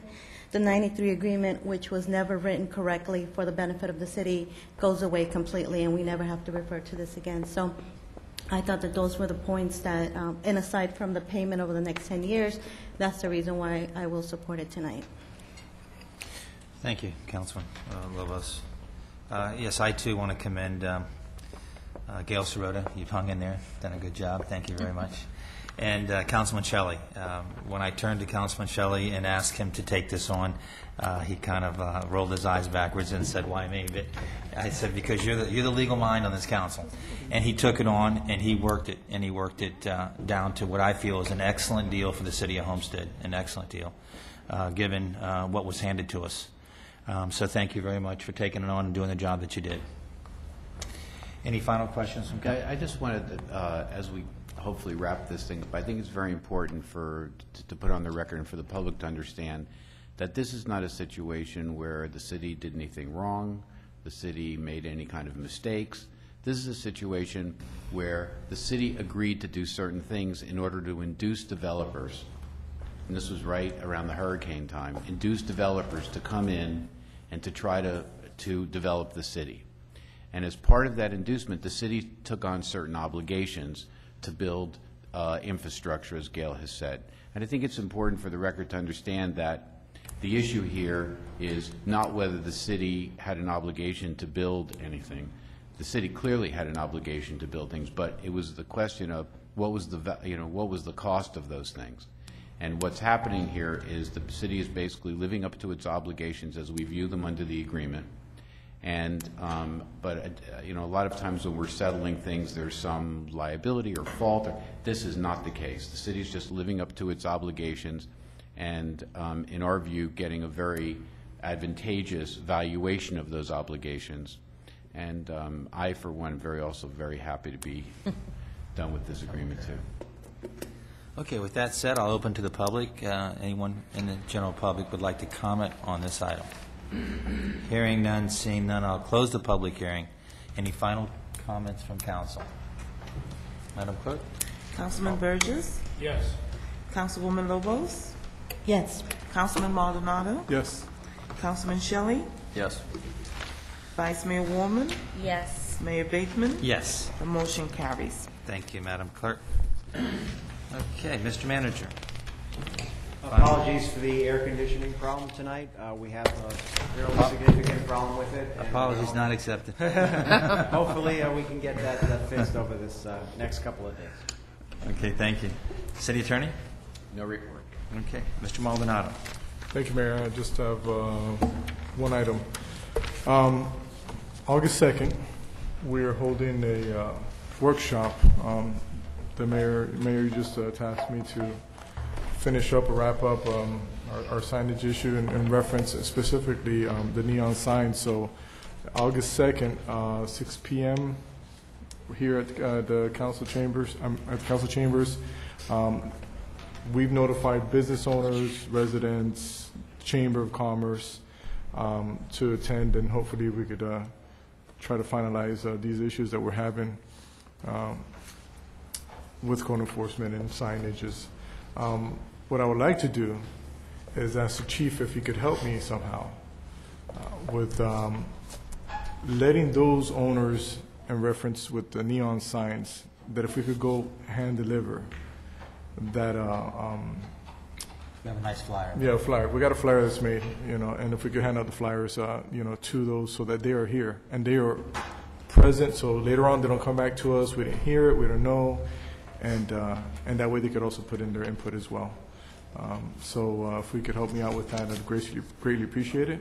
And, Can I jump in on it just for a second? Sure. Yeah, I just think it's to both of our advantages, Chief, that if we get out there and solicit that literature that we have now, so that we say, speak or forever hold your peace, So not only the ones that receive the warnings, but just the entire retail operation that we have in the city, whatever we can do to get those flyers in their hands. May I ask? Please, sure. May I ask Yes. him a question? Sure. I know at the last meeting when we talked about this that I was unclear as to what is, what constitutes a neon sign, because there were so many different examples. So, Chief, are we going to have it's a workshop, so it's not a voting venue, but we're going to have samples of some of these different kinds of signs so that we can actually determine what is a neon sign and what isn't a neon sign?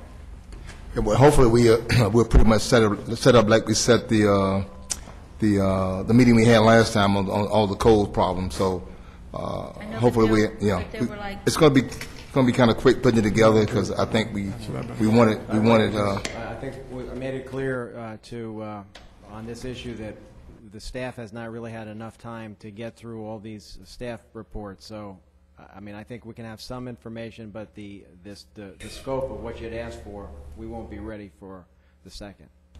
I will be meeting with the manager tomorrow. Yes. At 10 a.m. and with staff and some of the things we can have is we have a good amount of the overall sign ordinance issues presentation done that we were prepared for. What we weren't prepared for the second is a comprehensive look at the neon sign issue.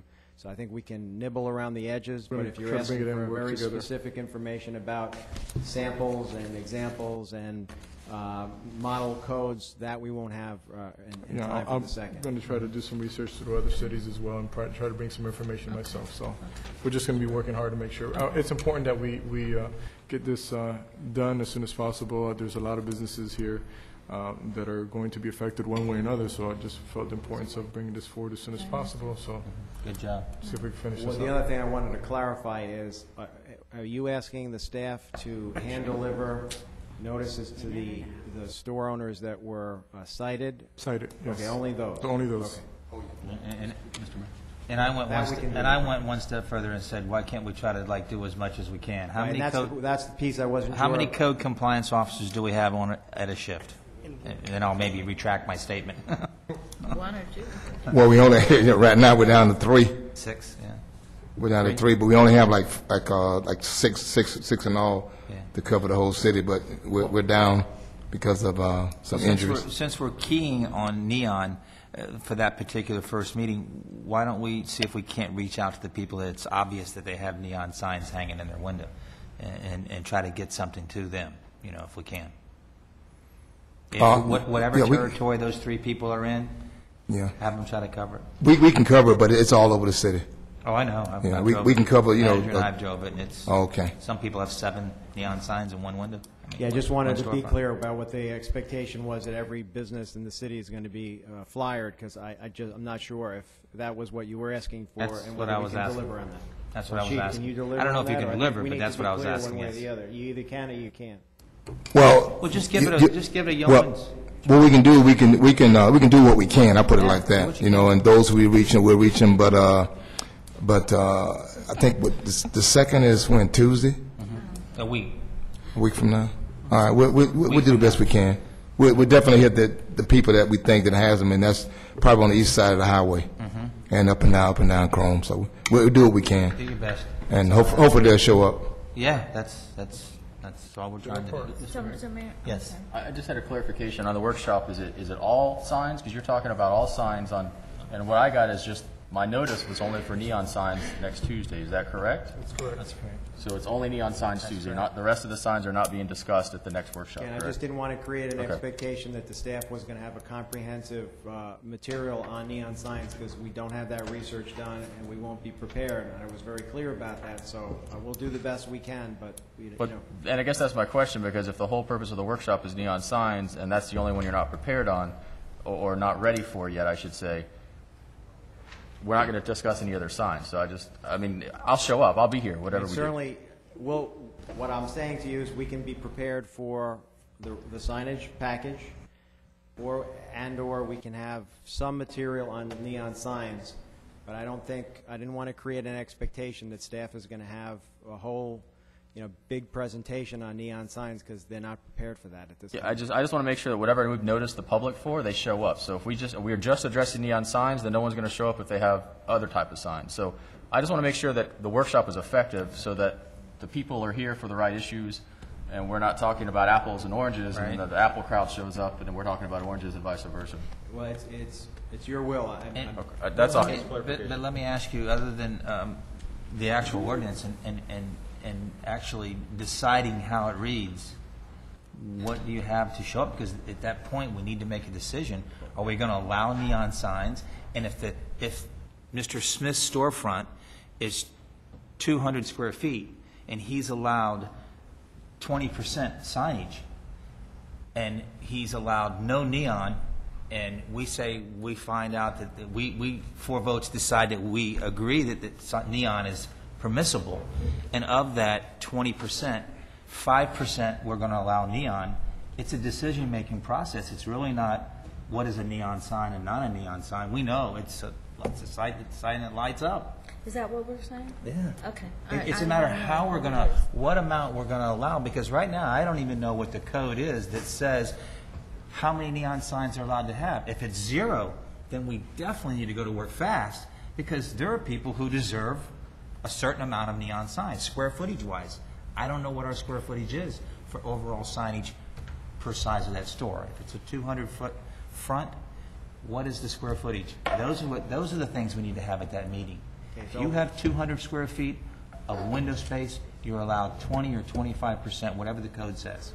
At the last meeting, there were a variety of questions that were asked about neon signs, and so I'll say we'll do the best we can. I don't know that we're going to be able to have the amount of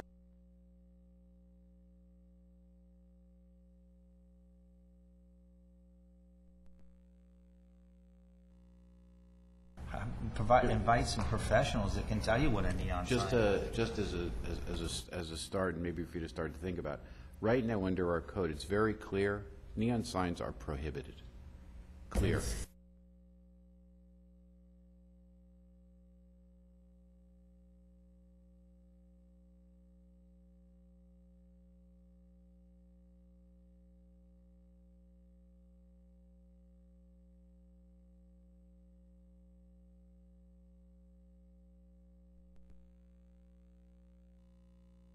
a lot of staff research that was required for that, but I'm just saying what was expressed at the last meeting of what the expectation was of the staff is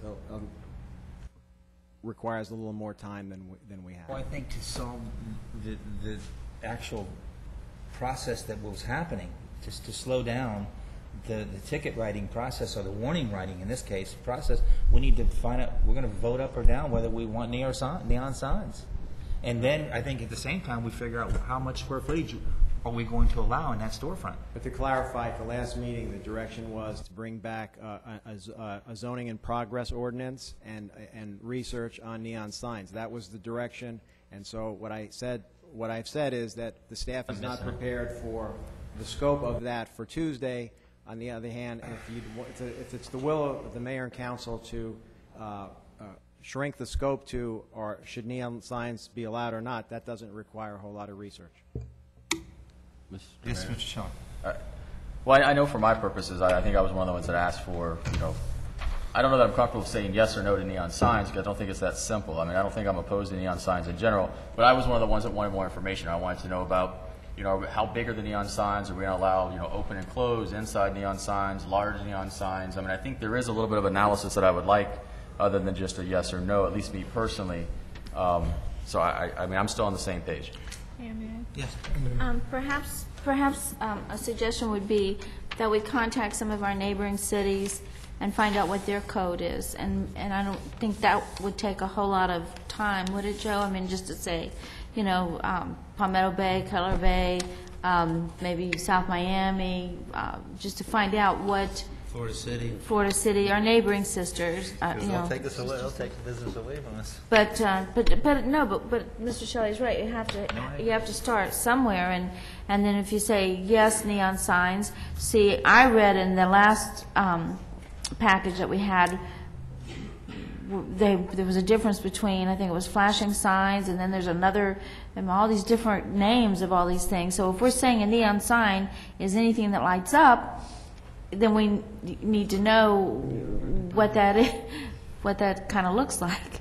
So I'm thinking maybe the other cities might at least have something to go by, because I'm not just sit here and say, okay, yes, I vote for neon signs. I want to know the size of those neon signs, and I don't want the whole storefront being covered and, you know, every light in the world. Having seen the package of material on all the different signs, believe it or not, there's a whole slew of issues involving signs, and I can't describe it until you see the presentation. You see pictures of the variety of spinning signs and puffy signs and box signs, and there are so many pole signs. So all I'm suggesting to you is I would strongly recommend that you do not take the neon signs in a vacuum, because it doesn't really, I think you're going to want to see the whole gamut of things. Unless you like neon signs and you just want to approve them, then it doesn't require a whole lot of analysis. But as you start asking about specific questions, just saying, operationally, the agendas are prepared, and we're ready for Thursday. We try to get the agendas out Friday. I made it clear that we were not ready for a full analysis on neon signs. We'll do the best we can to get you to Tuesday, but as you start getting into the more specifics, I'm not sure that the approach that you're suggesting is a practical one, but it's your choice. And another thing in the questions to ask the other cities is, you know, when we talk about percentage of how much percentage per square footage per the storefront, does that include outside signs versus inside signs, or is that a total of both combined? So I'm looking forward to a workshop. I have a lot of questions, but maybe we could at least just start there, getting the information from the other cities, if we don't have time to put together the whole package. We can do the best we can. We're meeting with Councilman Maldonado tomorrow. He can see the entire presentation that we have, and it's up to you. You can decide what you'd like. And, you know, this is the reason that we have this and we're doing this workshop, is because, you know, how long has this ordinance been in place with no neon signs? How long has it been there? And how many years? I think it was 2008. 2008? I'm not, prior to that? I think it was 2008. You know, and then we have Mr. Before that? Yeah, it's been a regulation that's been around for quite a long time. It all boils down into the definition of a neon sign and how you interpret what a neon sign is. And so it's been around for a while. The ordinance, the sign code was revised, brand new sign code. I think you made changes in 2004, 2005, and then again in 2008. And my point is this, that, you know, it's been around here for a while, and the neon signs are everywhere, and then all of a sudden, you know, which is they're doing their job, but after all these years, boom, everyone's getting hit with, which you have to deal with it, but then there's, you know, we had this ordinance, why is it being done now? Why wasn't it taken care of before, or as it happened? You know, not to get on staff in reference to our code enforcement, but, you know, I guess as a business owner opens up and he drives around and sees neon signs everywhere because we've not taken them down, everyone's invested in them, they're there. And so, you know, right now it's an issue with many business owners in the city. And so we just, you know, want to have this meeting so that we could hammer this out, at least get this portion out, or and get the, get rolling on what we need to do to finalize our sign issues. I just didn't want to create an expectation No. that we would have all the research completed by We the will do second. our best. And that's it for me. Thank you, sir. Okay, thank you, Mr. Muller. Mr. Shelley. I just have two quick things. One is to follow up on with Mr. Julio Brea over there regarding the median improvements on the northwest neighborhood on Northwest First Avenue. I know we discussed it. You'd looked at the master plan, and there was a plan in place to go forward with that. I've been getting questions from my neighbors and people in my area wanting to know when that's going to go forward, and so maybe if you could just update that quickly. Sure. We've basically defined the scope of work that we need to do in that area. We're now in the process of making the materials list to order the materials, and in essence, we should be starting on that project very soon. Within the next 3 weeks or so, we should be starting. Okay, thank you. We're going to use city crews to do that work as well. Perfect. Thank you very much. And then the other question I just have is I've been getting these emails from Mr. Craig's there in the room regarding the Homestead channel for the Keys Gate area, and I've kind of been following them back and forth and what's going on. And is there anything that we can do as a city to assist? Because I think it is important that all of our residents have access to a Homestead channel if possible. So I just didn't know if things were being done, where we were, whether the city has any say in that or any pull in that, or if it's strictly a contractual obligation. We're ready to go. We've had all the lines installed into the building, and the only thing left is a piece of equipment that needs to be purchased. Mr. Craig is trying to get the equipment donated, and so we're kind of waiting. If Mr. Craig exhausts his efforts, then we're ready to purchase and get it online. So it's Mr. Craig? One more email. Okay. Okay. All right. Why don't you try one more email, and then after that, if that doesn't work, then all right. I just wanted to make sure it was being addressed, and if we can do anything to speed the process along, we do what we can. Yeah. Mr. Williams. No, Mayor, I don't have anything. Ms. Lobos. Thank you, Mayor. I don't have any business at this time. Okay. Mr. Burgess. None at this time. Vice Mayor. Ironically, I was going to talk about the dangers of the heat and how we need to be careful and keep hydrated, and especially for the seniors. And our air conditioner went out tonight, and we're sitting up here with lights that add about 20 degrees on us. So it's one of those kind of things. But again, I just wanted to try to make people aware that if they need help, to reach out. I know I'm going to see if the community center can have some seminars on how to beat the heat, for the seniors and for the general public as well. And also, on another note, the other day I was on Farm Life in a 30-mile-an-hour speed zone, and a trolley car came by me going at least 50, 55. And then I decided I was going to be a good citizen, and I followed it, and I couldn't catch it. No. I mean, it was really going fast. And, sir? No, I don't have one of those. But I just thought it was very dangerous, and it flew by, and I said, So then I said it would be just my luck for me to get a ticket following them, So, but anyway, I think we need to be very careful. And We'll make sure to let them know. We'll contact them immediately and let them know that that was witnessed. And if anybody sees anything out there that a trolley is on the wrong route or anything like that, please let us know, because we want to make sure that they're living up to their contract. Seen that Burger King. Madam Vice Mayor. Yes. Can I Go ahead. You want to say piggyback something on your trolley issue? I still see them out there on their cell phone all the time. I'll see them pass by. They got the phone stuck to their ear. I mean, they're still doing that. They do. Very, very frequently. I'd say 8 out of 10 times you see them with a cell phone versus without. And I also wanted to say a thank you. I see Larry Ventura in the audience, and I want to say thank you to Homestead Air Force Base for stepping up to the plate with our battle with mosquitoes.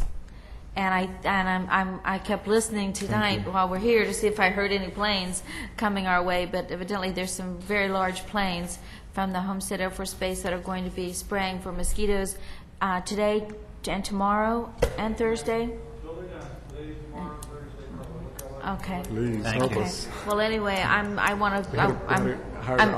very grateful for the air base to do that. I happened to be married to a man who was one of the 6 people in Dade County to be diagnosed with West Nile virus, and it actually still affects him to this day, and that's been several years ago. So it's a deadly disease, and he almost died, and so I'm very grateful to you. Thank you. And Mayor, other than that, Thank you. I'm sorry, Mayor, before, just kind of piggyback of what they were saying, and it has to do, to the manager, it has to do with our when I see the dump truck driving by, and the guy's taking a turn and he's on the phone, I get real worried. Unfortunately, we have accidents in the city, and accidents are accidents. But at some point, I hope that we make it an issue or an effort to bring it down. It's tough enough. I mean, we all do it. But if we're doing it, not justifying it, but if you do it personally, that's on you. If I know if I'm texting on the road and I hit someone, I'm personally going to be dealing with that. But you're on your job, and you're not supposed to be on your phone. I know it's hard to control, but if we could do something about that, it's a real concern. I literally get upset every time I see our city workers on these big trucks or any vehicle just kind of on their phone. You're on work time. Do your job, do it safely. I'd hate to see something come before us that, because of this. And we've seen it in the past. I mean, there was a train incident where the guy was texting and wrecked the whole train in New York or something like that. So we know it happens. So, but if we could do our part to make sure that we're doing what we're supposed to, I'd greatly appreciate it. Sure, we'll take a look at it. Thank you. Thank you, Mr. Malone. Recently, we just attended FMEA and FMPA conference, power conference, and it was a very interesting conference. Learned a lot. There were a lot of different things there, talking about anything from natural gas fuel to electric cars to just different forms of energy. And I can tell you, each thing we went to was very informative, and it was a pleasure to be there. Really nice people, Barbara. Nice conference, and I look forward to it next year. I learned a lot. Usually you'll go in those and you'll doze off about 15 minutes down the line, but they were very informative. They were very good, and I appreciate you facilitating that. Thank you for us. The discussion we had on rewriting the purchasing ordinance, where are we at with that? We finished with the staff presentations on Monday. Jerry Estrada has, I asked him to contact council members so that you can get a presentation, and then we'll bring it to a CAL for a final discussion. In there, it will include basically a revamping of our procurement code, which would include addressing some of the concerns that some of you have on local vendor preference, as well as some of our thresholds, as well as some of the best practices that we've found from other cities, so that we can do a little better in our purchasing process. Okay, thank you. So that will be at the next CAL? Jerry, have you made any of those calls yet? I'm going to be getting together with Patty Sullivan to go ahead and schedule the meeting with each one of you. Okay. At that point, I can have a sit down and actually go through all the changes we're looking to go ahead and make. Prior to the CAL? Yes, sir. Yes, sir. Okay. And you think that'll start next week? In fact, we could go right to CAL if you prefer than to have individual meetings, but we're ready to go. I would like to be briefed a little bit as quickly as we could prior to the meeting. I'm anxious to see where we're at with it. Yeah. I was going to ask for a rough draft, but instead I'll take the briefing. Yes, sir. Also, I received an email that says that we have a ribbon cutting at LHG Marine. It didn't give the actual date. It gave the address, and it gave the location, a description of the old Smitty's Boatyard, but it doesn't tell what day it is. It says 6 p.m.